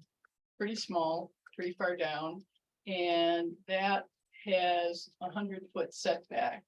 We're asking that be reduced to 25 feet because the parking area that we've proposed is 25 feet from the intermittent stream. Yeah, I Okay. see that here, yep. Yeah, and then the second setback is, second setback is for being able to put a few parking spaces along the driveway. Because across the driveway is that intermittent stream. And to be able to, basically, it's our front lawn. And to be able to put a few cars there, we're asking for a variance for the setback to be reduced to 25 feet. So that cars can park sort of nose in toward the driveway, but 25 feet back from the stream. That's the overflow part. That's the overflow parking that we're talking about. Without changing the surface, we leave it as grass. Yeah. Because it's. Oh, only it a few would. Times a year. Yeah, we're not paving that. The only, The other time would. The only- other part would have that. right, Okay. yeah. That's better. So only the parking area in the path would Okay. have the, and it's all permeable. The third setback is because the buffer zone from the pond to the restroom is 100 feet, and this restroom is 74.10, 74.10 inches. yes, That's what it says. 74 feet, 10 inches. That's just from the stream, actually, not from. From the stream, thank you, yes.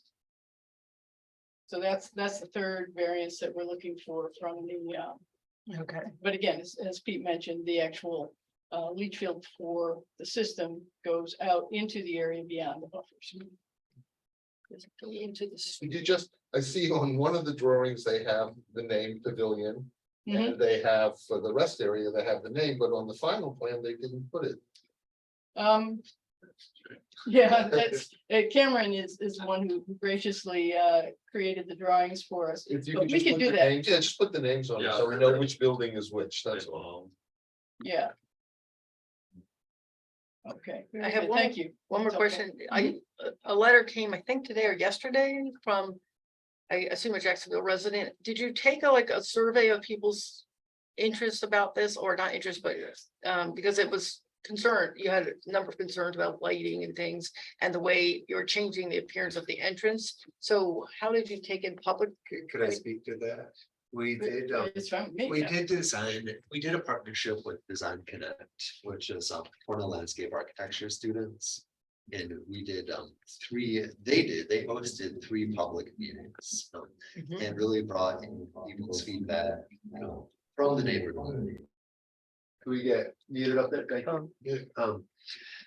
What people were looking for in the park, like Mhm. how they wanted to see it used, how they wanted to see it developed.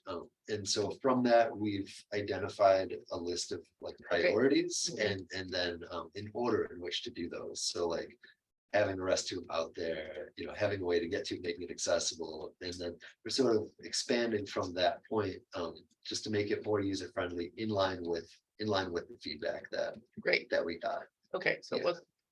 thank you. Yeah, and the plan looks very good, I mean, there's nothing wrong with the plan, it's just, you're gonna have to go through. You get all the setbacks, that's it. And one thing I want to point out is that the parking lot currently is like just right at the pond. That's like one of the most beautiful spots in the park. This shifts it further away from the pond. Yes, closer to the stream, but shifting it away would allow us to use that area by the pond to be a picnic area instead of just a gravel spit. Yeah, I can see where it is now, and it's sort of like, looks like a driveway going into the pond, It basically. basically does, yeah. Yeah, it's just, And provide some orderliness to the Yeah. parking as well, because right now it's kind of a free fall. For all of them. People park here when we're proposing the lot anyway. Yeah, So, putting down gravel to make it more durable. Oh, yeah. oh, and I guess the other part of the plan of the project, I'm not quite sure whether to speak to it, but apparently he couldn't. And I will take responsibility for this, having been a member of the Ulysses Town Board when we adopted the zoning in 2019. The good news is we designated this park as a park. Hmm. What didn't happen is that using the park as a park in the park zone was not enumerated as a by right allowed use. And so being a park in the park zone is a use allowed by special permit. And so we are seeking to become, to be allowed to be a community park, which is an allowed use, but only by special permit in the park zone. The only use allowed in the park zone in the current zoning, and this is where I didn't write that part, but I will take responsibility because I adopted it, not realizing the incongruity there. But the only use allowed in the park zone is agriculture. And other than sort of a little bit aged pollinator garden, we do not have agriculture in the park. So. Yeah. So are you asking for a special permit also? That's what we'll be coming back for after BCA. Okay, yeah. Okay, yeah, I wasn't quite sure what order and sort of when to share the information in the request, but yes, that's a part of what we're asking.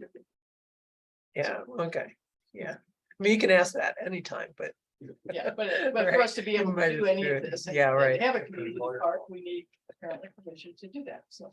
Okay, Okay. Anything else? any other questions, concerns? Okay, and. Guess for information to the BZA. Right. And just we're supportive of this activity. We can make a resolution that we don't find anything. Yeah, Oh, okay, I'll make a motion a motion, yeah, Yes. okay. that we don't find anything wrong with the. Or untoward, yeah. Second? Oh, So we're basically approving it all right now based on what we just saw. no, we're not approving it. We're just saying that we don't find anything. We can't approve it until BZA. Okay. Yeah, so That's we're just sending it to the. So we're just BCA. sending it to Right. BZA and saying that we don't see any issues with Right, it. we don't see any issues and we're just sending it to the BCA for them to look at it. And then Okay. it comes back to us. All right, I'm not sure I'm totally comfortable with the stream and the way things are, removing buffers from a stream. So I'm not comfortable with saying that. I mean, I thought we were looking at this and saying, what other information do we need? And they've done a nice job of giving this information, but I want to think a little bit more about this impermanent stream. So I'm not gonna be Okay. happy saying, I'm happy So that let's they've say given us this information, but I'm not ready, because that basically says, all right, we've already approved it.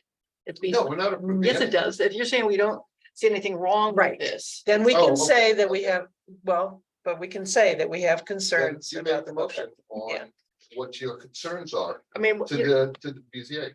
I thought the goal here was that we look, review and say what other materials are needed. And we're saying at this time, they have provided all the necessary materials that it can go to the BZA. All right, that's a motion to say, yes, we believe all the materials that are necessary here. They've given good justification for their decisions and they've taken into the public account and done a good job at that.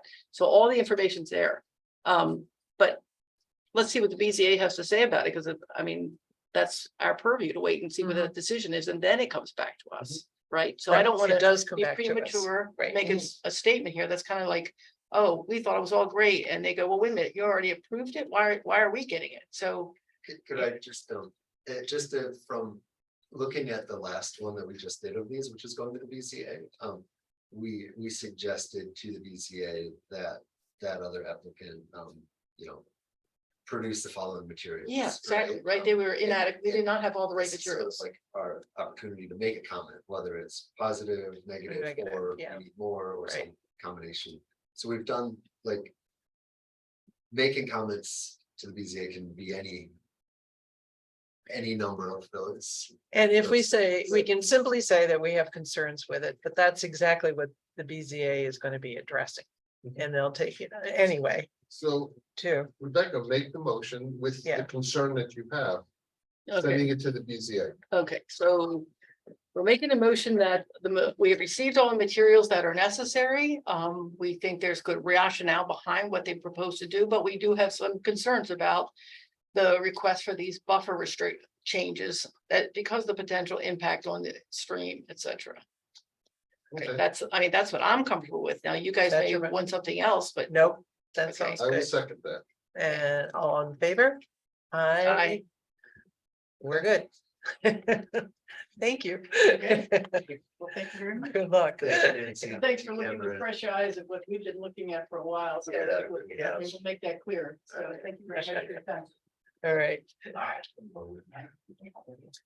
All right, I'm reassuming my role, which by showing up. All right, last piece of the agenda tonight is, so this is the Inn at Taganic Falls. We had conference previously, and I'm just gonna give you a little bit of background on this and a little bit of background sort of on what is being asked of us in regard to the Inn at Taganic Falls. It's kind of a unique situation. We don't come across these a whole lot. And it's, it's a fairly big deal. They're looking for the creation of basically, what is it called? Hold on here. Let me just open it up. Yes, they're looking for the creation, rezoning for development district or other rezoning actions. And so our role tonight as as planning board, and I'm just going to read it because what Niels wrote was really, really good. This helps folks out there understand what we're doing as well. Planning board is required to review this proposal in compliance with Ulysses comprehensive plan. Review the development for the proposed site rezoning and adopt a resolution recommending approval with modifications or disapproval of the proposed development district and general site plan. That's what we have to do eventually. That's not what we have to do tonight. Yeah. Hold on one second. During this review, the board should review the proposal. So during this review tonight, the board should review the proposal in respect to local laws and regulations and provide comments and direction to the applicant on any additional items to be submitted. So that's our role tonight, is to review this, to ask questions, and then to ask for more information. And we're also doing this in a public setting, but this is not a public hearing. I just want to point out a couple things from chapter 212 zoning article 3, and this is section 212-20 rezoning for the development districts. And this is really in regard to what we as the planning board should be considering.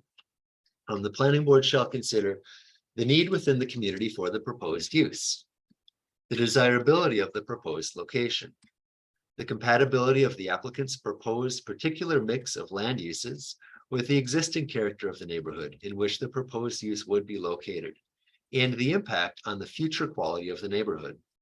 Safeguards proposed by the applicant to mitigate possible detrimental effects of the uses within the proposed rezoning of the entire area and on adjacent property. We should also consider safeguards proposed by the applicant to preserve existing trees and outstanding topographic or geologic features and reduce potential for soil erosion and sedimentation. We also should look for evidence that the application is compatible with the goals of the comprehensive plan, if any.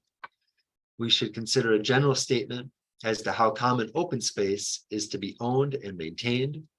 We should also consider if the development is to be phased, a general indication of how the phasing is to proceed, or whether or not the development is to be staged. A sketch plan shall show the intended total project. Also, we should consider evidence of the applicant's capacity to carry out the plan and the applicant's awareness of the scope of the application, both physical and financial. So there's a whole lot more to this part of the zoning, but I think that is really a good spot to get started. Those are kind of like the baselines that we're looking for. With that said, I'd like to invite the applicants to approach the lectern and provide a brief presentation.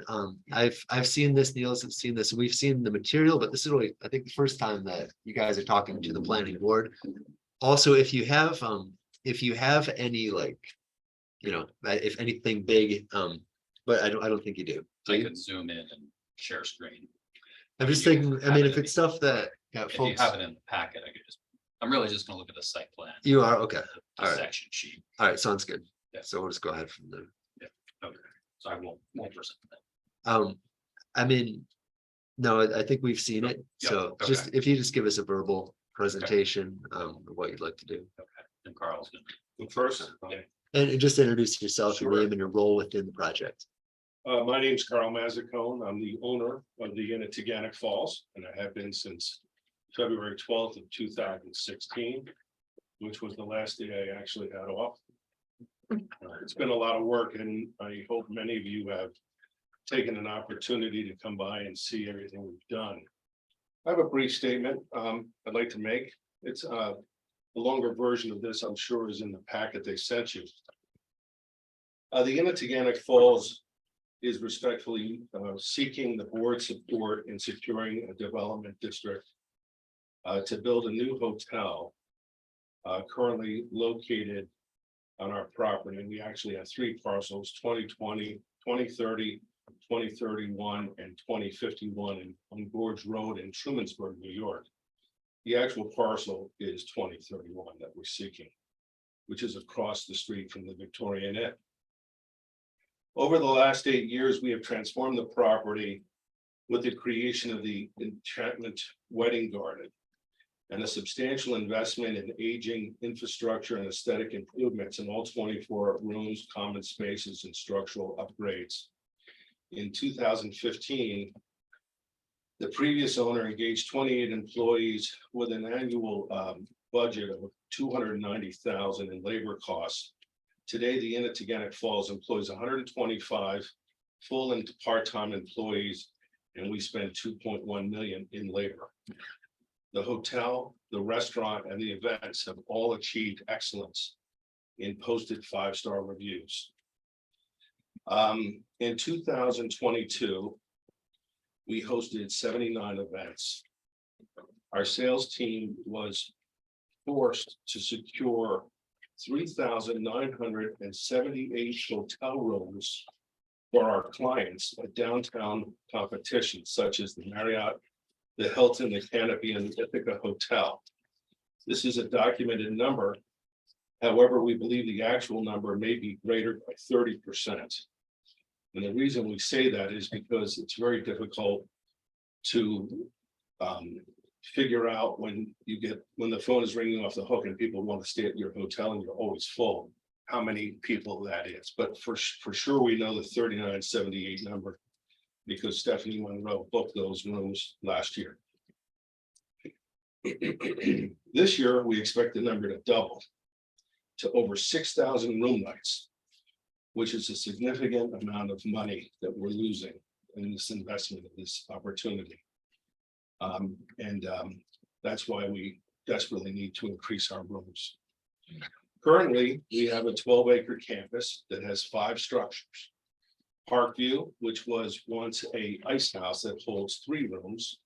The Victorian Inn, which is our beautiful, staple, which basically bears this 153-year-old building is bearing the brunt of all the work such as check-in and check-out and the restaurant and all the rest of it. That has 6 rooms with 2 rooms that have been approved for construction that are almost finished. So we'll have a total of 8 rooms. Then there's a hillside house, which was a house that the second owner, Keith LeGrand, built. It's a 5-bedroom house. An office we use called Lakeview, which was built in the 50s, and then Edgewood, which was built about 18 years ago, and it's a 10-room hotel. So out of 5 buildings in operating this hotel, only 1 building is actually designed like a hotel. All the other buildings are single-family houses, which is a very unusual situation when you're running a successful hotel. We appreciate and have worked very hard to improve the Victorian Inn. We love it, and we love the charm it has. The hillside house, we've renovated that, and it's been very successful for families that come up here for events to rent in its entirety so people can be together. But the Lakeview property, which was the second owner's house, the Agard's house, was built in the 50s and occupies a substantial piece of land with an unobstructed view of the lake. It is our desire to demolish the Lakeview house built in the 50s and replace it with a multi-story all-purpose hotel with a lodge aesthetic. It is our intention to capture the lost revenue due to insufficient amount of rooms while reducing the wear and tear on the 150-year-old Victorian mansion, which now serves as the hub of the estate. The new hotel will function as the center of the campus to relieve the inadequacies currently plaguing this business with a lack of amenities such as a spa, fitness center, and other interior spaces to provide comfortable and aesthetic interior design to our guests and customers in case of inclement weather. It is our intention to design and build a world-class structure suited for the property and the surrounding aesthetic. Prior to finalizing a design, we would appreciate this board's support in understanding the value of this expansion and eliminating the maximum square footage limits and height restrictions by recommending and supporting our pursuit of a development district for this property. Thank you very much. Thank you. Go ahead. Just gonna piggyback on some of what Carl said. First, I just want to say, Jason Demarest, I'm the architect working on behalf of Mtg. As a designer, working with Carl, it's a unique opportunity. He wants to build beautiful things. You can see it in the packet, some of the images, some of the inspiration for what we want to build. The one at the bottom has received some traction. The success of the wedding garden and the special events, as Carla said, is really driving the need for this project. But before we embark upon that, my job is to look at zoning and understand what are the parameters, what can we do with the site? And there's a couple things, a restriction on building size and a restriction on height, as Carl said. Those severely limit design. One thing you can really see in these buildings is multiple levels. It's more compact, really. It covers less of the site, and that's what we're looking to do. But right now, we're not really getting into the details. Some of the things that Pete mentioned about what you're charged with tonight, a lot of those things will fall into the planning process, and we'll be back in front of you once we have a proposal. I can tell you that stormwater goes through DEC, septic will go through DEC. We will have to build a sewage treatment plant on the site, a micro plant, but we've already looked into that. We were trying to do that for the inn, and we actually have a lesser version, but it's a pretty high-tech sewage treatment facility now, serving the inn, and that helps with the restaurant and special event business. So a lot of those things are technicalities, but let me get into the zoning for a moment. A development district is normally about uses. You go out, especially in the town of Ulysses, you go out to a farm field, and I always think of Podunk Ski Shop, Ski Center. I think that is one of the development districts in the town, but it's on farmland. So uses are typically what happens. What we're actually looking for, these uses are already permitted. It is already a business district, but it's these dimensional requirements. So interestingly, this property, the business district here, allows 70% of the lot to be covered. That's a significant portion of the lot. So what we could do, and with a height limit, I should add that in, the height limit's 32 feet, and it's very restrictive how that's measured. So you could basically, because of the topography of the site, build a 2-story building with a low slope roof. It's not very compelling architecturally, not very beautiful. And to fit the program in terms of what this demand is driving, would be multiple buildings across the site. We don't think that's a good way to go. So we're looking for an increase in height. I had some sectional drawings. Actually, before I get to that, I'll just, and you can look at the site plan, but the hotel would occupy that Lakeview parcel or a portion of the site. The ponds back here, Edgewood, Hillside, the inn, and the wedding garden property. So that's just the lay of the land.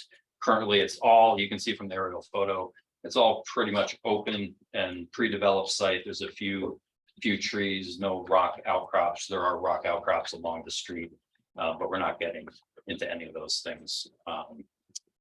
So with this diagram that I submitted, you've got what we're allowed to do, these 2-story buildings over a basement.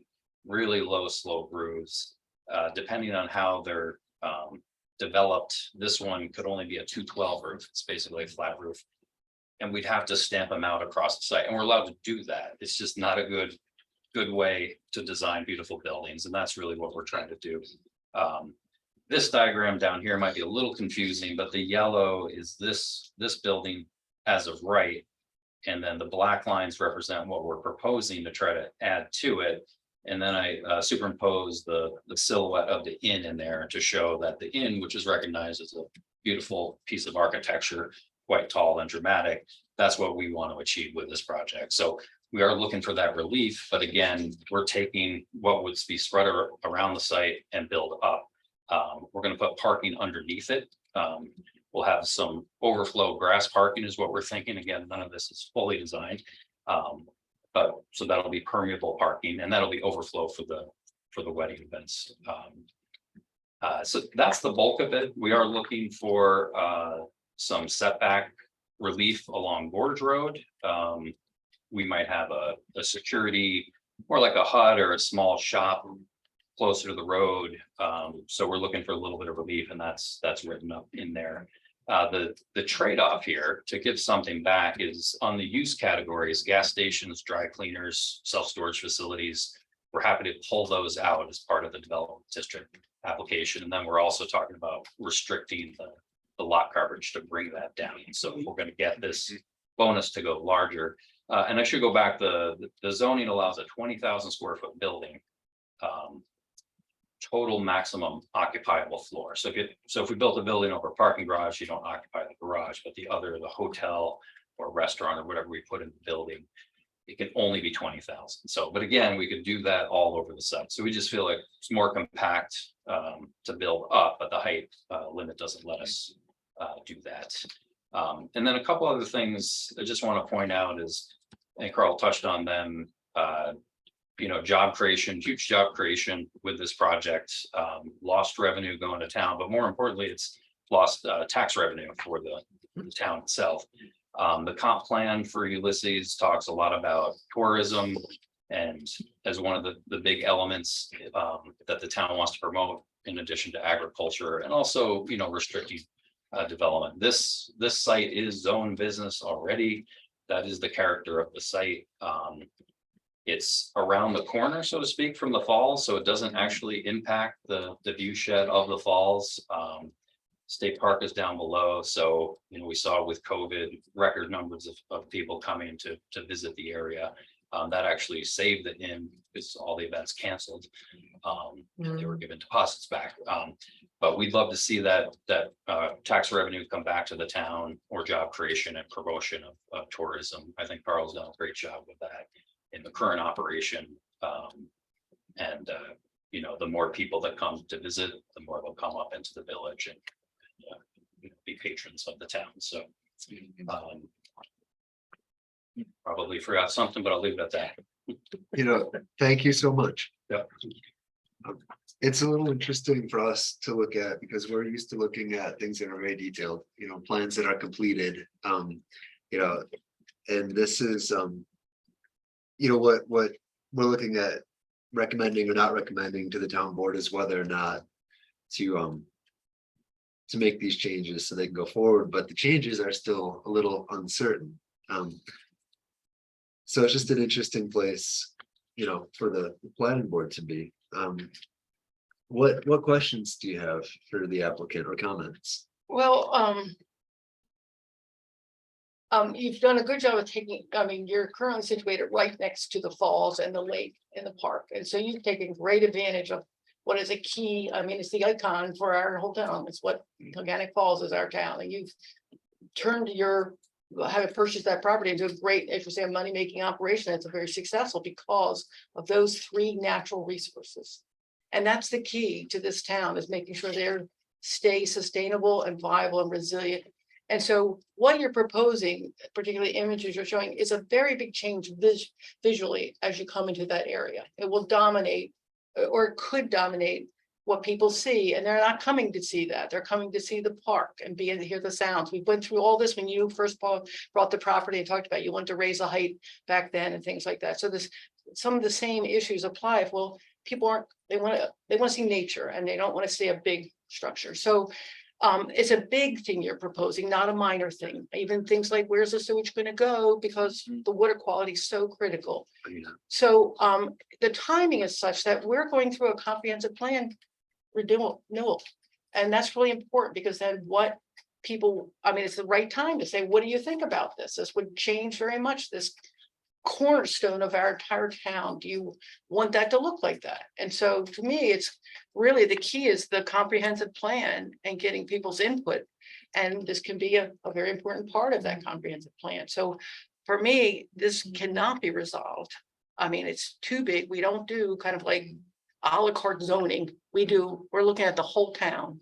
And this is I mean, those images you show are very like, oh my God, we know what you'll get out of it. Trust me, you will get all those people to come. It would be beautiful and you'll make tons of money, but it may not be to the best benefit of the town because of you're taking full advantage of those natural resources. So to me, this has got to become a part of our comprehensive plan assessment. It cannot be like solved right now. So that's how I feel about it.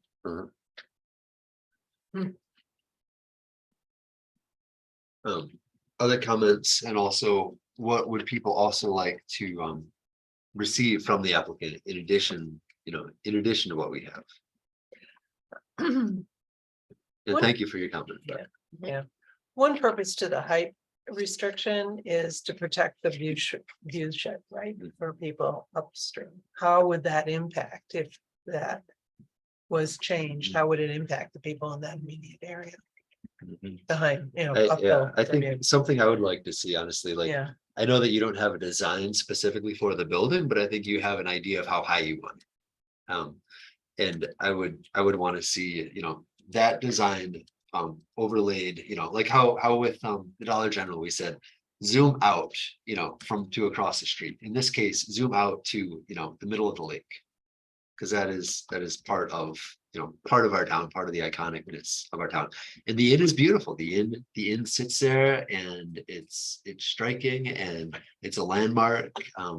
People on the water. So I would like to see sort of, we got some images here, but I would like, and we've got the aerial, which I think is great, but I would like to also see that view. The only thing that I would be what would be important is the parking. Because on July 4th, when they had their party, people were parking on Gorge Road. And it was becoming very dangerous because I had to drive up and people were walking all over the road. And they had people out on the road directing traffic. So parking would be very important, especially if you're having two hotels and a wedding at the same time. How many people would be there at that time? Or how many parking spaces would you need? And you're probably going to need a lot. So that would be a consideration. Yeah. If I may, going back to the elevation, the highest elevation you want to build that at. My concern would be, just for clarity, who's behind and above that right now, and who could potentially be behind and above in future, and what does that do to that property? Can I respond to some of these questions? Yeah, Is it yes, just one? please, Okay. please. I agree that the inn is located in a magnificent place next to a tall waterfall and a park. Prior to my ownership, the inn lost money every single year. For the first 6 years of ownership, we lost between $400,000 and $500,000 a year to build and restore that hotel. So just the location being there does not guarantee success. A lot of hard work went into massive aesthetic upgrades, marketing teams, sales teams, training our staff. It was a lot of work, and we don't make a lot of money in the final analysis. The piece of property is the only person who would ever be affected by where the building is being built is potentially the two buildings behind it. There's Edgewood, a pond, and Hillside. Everything behind that is a state park. Okay. And it's a part of the park that they have no intention of any development. It's just going to stay there. And so, and it's a lot of the park. So if you come down Gorge Road, it wouldn't be blocking anything. It'd be so far to the south that you'd see it, but it wouldn't be invading the view shed. I like the idea of giving you a model of what it looks like from the hill and from the lake. Quite honestly, I think it's going to be spectacular to see it from the lake. When you're in the park, one thing that Jason and I worked really hard on, if you go down to the park and you're in that main parking lot where the concession stand is, you don't really see the event space. I mean, we left that a straight shot right to the end. There's a little bit of the wall going up, but that was all intentional because we care about all of these curb appeal aspects to the property. The 4th of July was crazy. It was. I hired the police officer on Gorge Road and I hired 9 guys to maintain order. We don't really, that is a give back to the town. That is year after year, we throw that party. It's gotten incredibly popular. And I think because Ithaca and Lansing don't have fireworks anymore.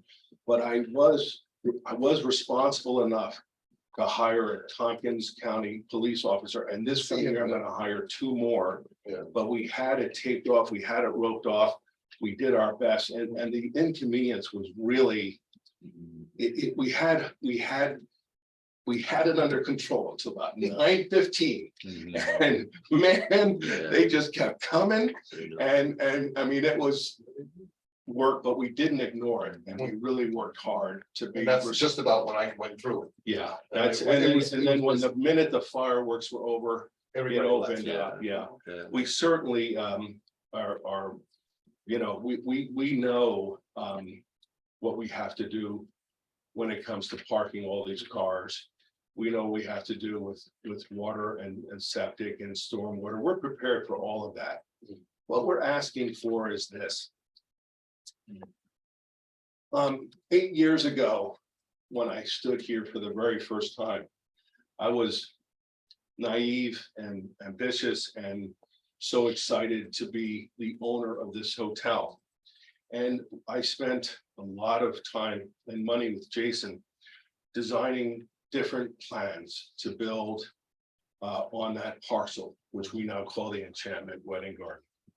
And we tried diligently to convince the board and the BZA to let us build it. And they said no for whatever reason. So basically we built a landscape job and it's a beautiful one. And we put up the tent and I'm happy. And people love it. And it's been successful. But it's very expensive to hire this guy.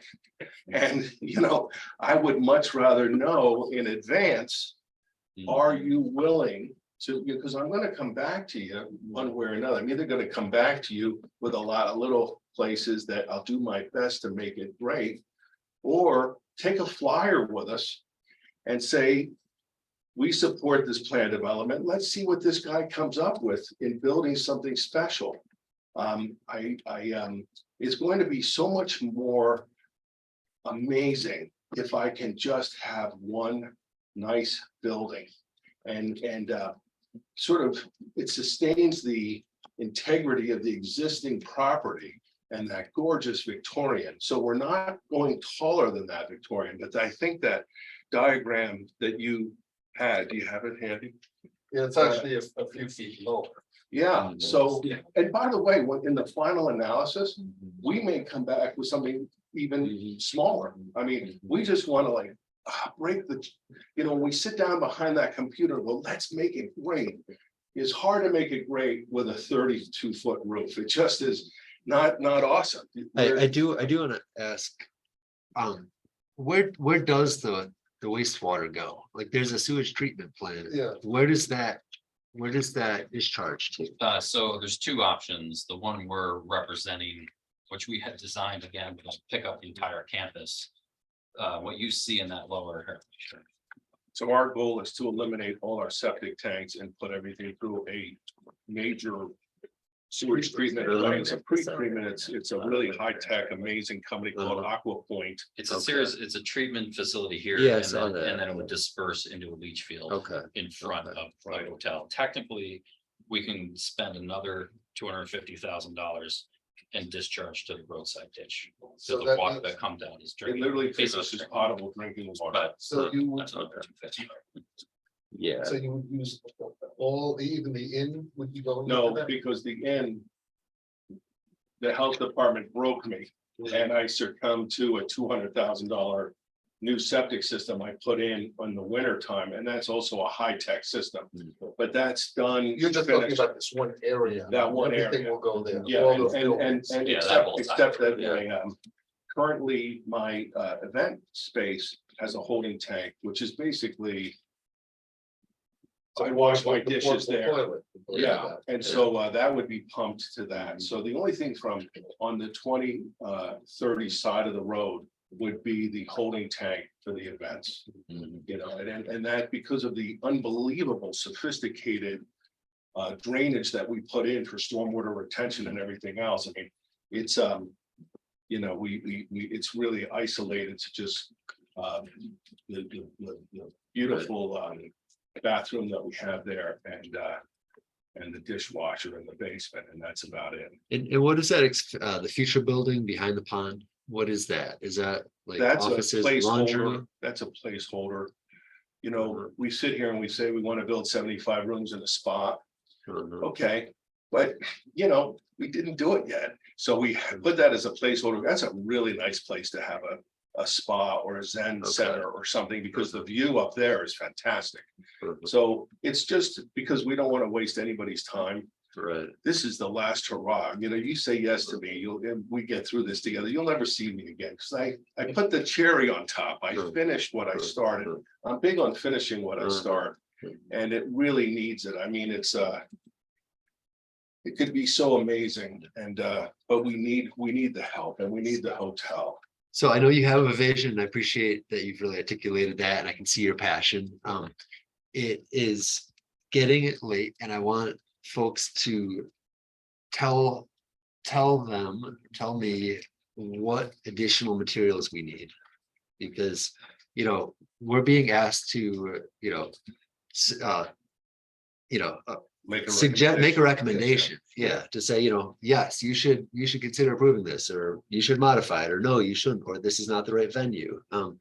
So, you know, I would like more materials. I'm just not exactly sure what. I can think of a few things, but I would I wanna like, hear I think like a 3D, a 360 degree around from the lake, from Gorge Road, you know, all the way around it, so we can see actually what it's gonna look like.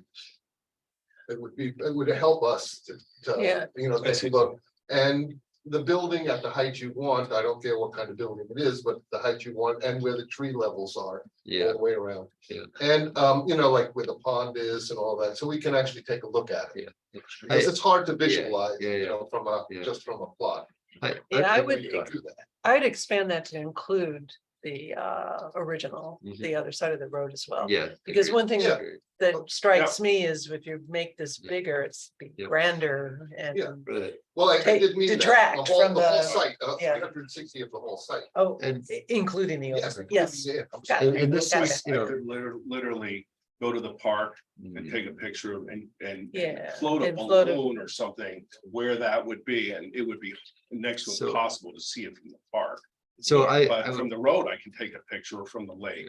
so Yeah. I'd also like to, Well, no, I was just thinking is driving down 89, you Yeah. know, in Okay. front of it, you know, and you come Okay. in this big, Yeah. you know, I'd coming also from like to Ithaca. know I more mean, about here's tree the other thing. guys. I wouldn't mind, I could go stake it out and you could all drive by and look at it. It's really tucked in. to Yeah, the Property. yeah, I know where the property, Well- and it's just the size that you're talking about. I'm Right. having a hard time personally, just envision how that'll stack up against the rest of the architecture in the area. I'd also like You to have a know much more better about, idea. more about, the parking. I mean, not the parking, but the traffic, you know, like, I mean, obviously, you know, you have events out there. And you're able to have those events in the summer because you have that tent, you have that beautiful wedding garden. This would allow you to have events all year. right? So I guess my question is, I would like to know more information about the traffic and the proposed effect on traffic on 89 and Gorge Road, for people that live between Ithaca and here essentially, to be able to do events, you said you had 79 events last year or something. 107 this year. 107 this But year. you have to You'd be able to remember that increase the that. dynamic of how the whole business is set up is we're at max right now because I have no intention of building another big kitchen in that place, in the new hotel. So what basically happens is the kitchen we have produces all the food for the events. And the food is put in hot box ovens and they're taken around by a truck to our from one loading dock to another where they're plugged in and they finish cooking. So what makes our events remarkable is that the food literally comes out of the oven, is plated and put on the table in less than 3 minutes. So really, I'm not looking to like see a greater explosion. Except in the season, right? Because you could do events in the summer and the spring, but you'd be able to do events in the winter now. And so that will increase the traffic. And I'd like to know a little bit about that. Well, let me just say the capacity of the tent is, right now you've got people traveling and there's actually buses. A lot of the wedding groups come by bus. But that's maxed out in the winter time. There won't be an event on the 10. Yeah. And then It'll shift it over to the hotel. The hotel with a great room, that could be also the rain location. So it wouldn't really be the hotel having a wedding. There might be a small wedding, like happens now. Sometimes there's a wedding at the park and then they go into the restaurant. Oh, there's a big wedding out in the wedding. So, One example is when the whole hotel is full and everybody's there with their, maximum capacity, you've got your 2 kids in one bed and your wife in the other. It's 64 people. And I don't know if you guys have ever been to the hotel, but when it rains, I have a bar with 8 seats. That's it. That's the only common space I can put my hotel guests in. Or they've got to go back to their room. So that's frustrating, that's a problem, even currently with just having 24 rooms. and I did just want to say the letter submitted by Nicorella Consulting that did the traffic study the first go around. Okay. He basically looked at it and said, what we're doing is just, we're now providing parking for this hotel and the people that are coming. It's not going to change the parking demand or traffic on the street. It's just that they Yeah. stay rather than go back downtown. Exactly. Yeah. And they're not going to come I read all at that, the same yeah. time, like the 4th of July, Right. it's done and everyone's gone. So you're talking at the about same the time. original traffic. Yeah, the original traffic That study. was 2017. Yeah, I think so.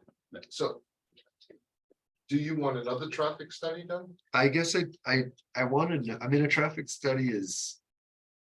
I guess I just kind of want to know more about how frequently you anticipate having events, over the calendar year and how many people you anticipate coming to those events, because that's going to give us an idea. Right, Yeah, but the more traffic things. study might be. Wait, that would be helpful. Well, the traffic Okay. study counts the traffic on the road. Right. And then, so the engineering analysis has already said, we weren't even close to impacting. But the whole idea is what was studied before was if you have 250 person event, there's no impact on the road based on that traffic study, those counts before.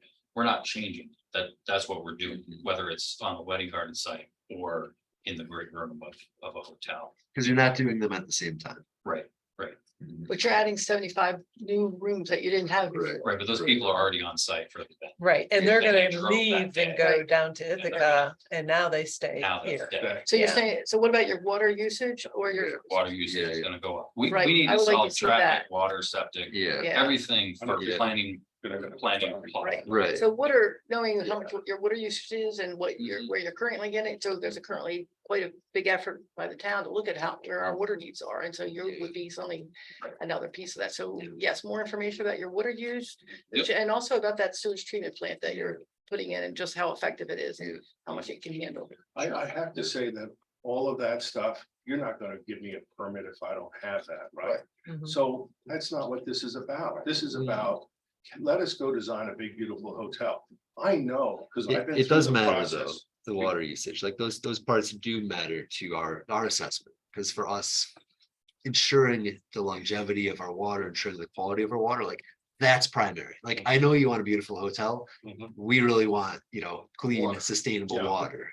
No, that 100% matters. What we're saying is this is a development district Mhm. request to Mhm. change zoning metrics. Mhm. We could come in with buildings all over the site with the same sewage, stormwater, parking, traffic. Mhm. All that's gonna be in any proposal. We're just asking to design a beautiful building and we'll prove it to you. And you We're know, gonna come back with one big building with 75 rooms or 5 little Mhm. buildings with 70, Mhm. so Mhm. either way, we have hurdles.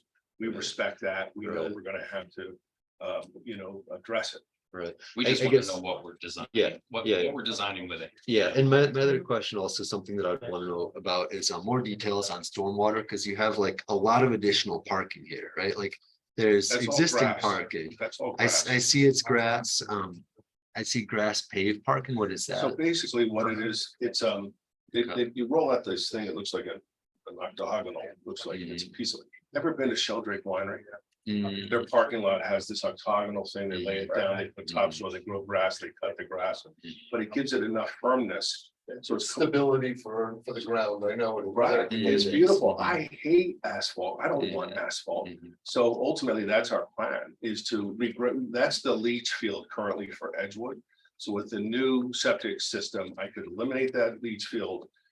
Grade that beautifully, so we could have a grass parking over there that would completely satisfy the event space 100%. Right, okay. All right. And just remember, that, the tent goes up May 15th and Mhm. down October 15th. Mhm. Depending on temperature, we got pushed last year because the tent is one of the most beautiful tents. It's a translucent tent and it's got polymers. Where if I try to fold the tent under 50 degrees, it breaks. And so far, so good. Year 3, it's still there. But we are like frantically coordinating with the guy who puts the tent up and down, like looking at the weather.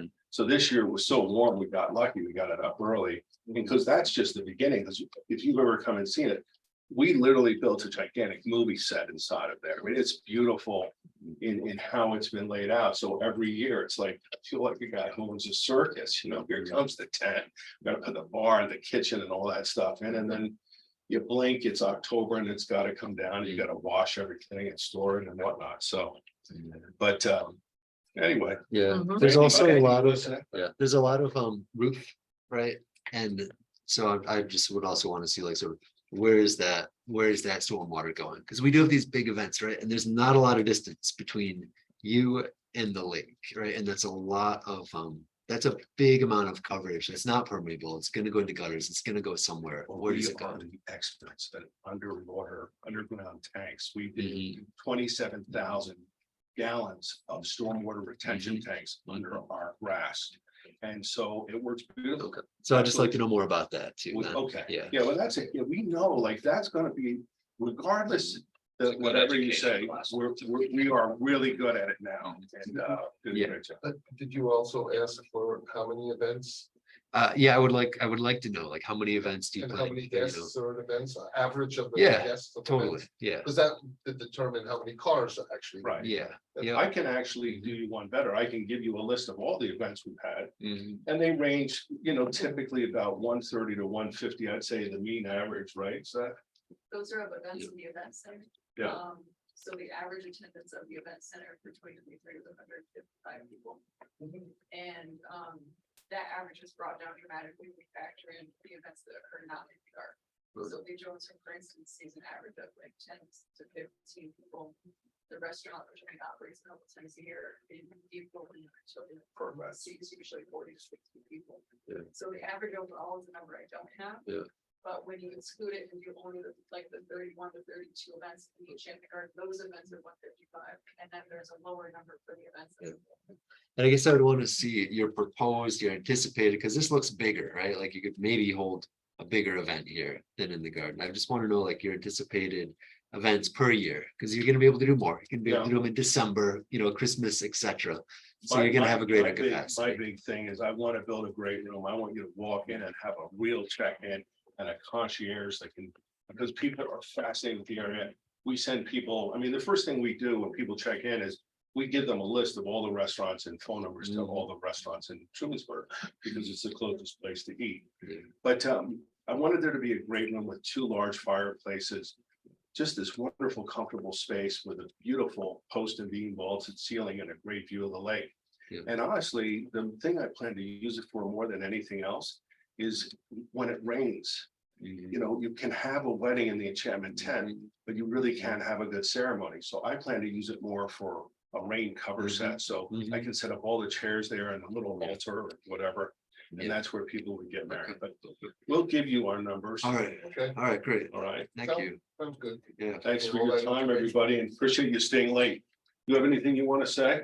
If I could just. Come on. A minute, thanks. Randy Marcus, everybody. Hi, Randy. Hi, nice to see you.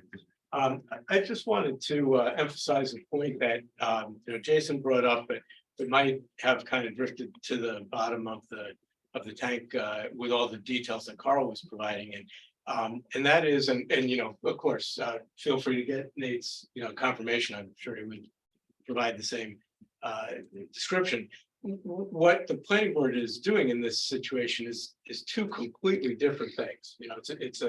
It's a 2-step process for the planning board with the town board thrown into the middle of those 2 steps. So what Jason and Carl are after at this point is relief from the current zoning restrictions, the height and that setback and the building coverage. Because like Carl was just saying, he could produce the same end result with multiple buildings that are all, low, flat roof, not aesthetically pleasing.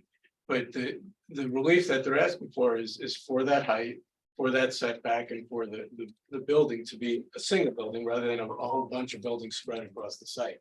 So, I just want to emphasize that's why there is no way to provide the kind of detail, all the water, all the sewer, all the stormwater, the parking, the traffic. That's going to be the same whether you have 1 building with 75 rooms or you have, 5 buildings with 15 rooms. So Worse than the latter, right? Worse than the latter. Worse than the latter, right? So the goal is to, eliminate the need to take up most of the site with hard surface, with new construction. So the goal here, this first part of the process is for the planning board to reach a point where it feels comfortable recommending or not recommending or recommending with conditions to the town board. Randy, we know. This is what we need to felt make like it that. might have gotten lost in the It did. shuffle. Thank So, you. Thank you. By the way, I promise not to go to Dollar General. on my- Thank you, appreciate it. All right, is there anything else? How ironic. Any board liaison report? Do we have a board liaison here tonight? No, we don't. Randy, I apologize. That was rude. It's been a long Always day. happy to be All right, thanks. All right, no town liaison report. I will accept the motion to adjourn. Wait. They asked for a few minutes. To Oh. start. Oh, Yeah. I'm You sorry. even said it yourself, what you wanted to cover. That was what I want to cover. Yeah, At the although I was beginning. wanting to cover it at another meeting, Okay, at a future meeting. all right, we can do it at a future meeting. It's been a long day. All right, Great, cool. thank you. Thank you. Rebecca. So, Yeah. should I make the motion? Yes, again? Yes. make the motion. To adjourn? Yes. Second. All in favor? Bye. All right, thank you. It's like. I'll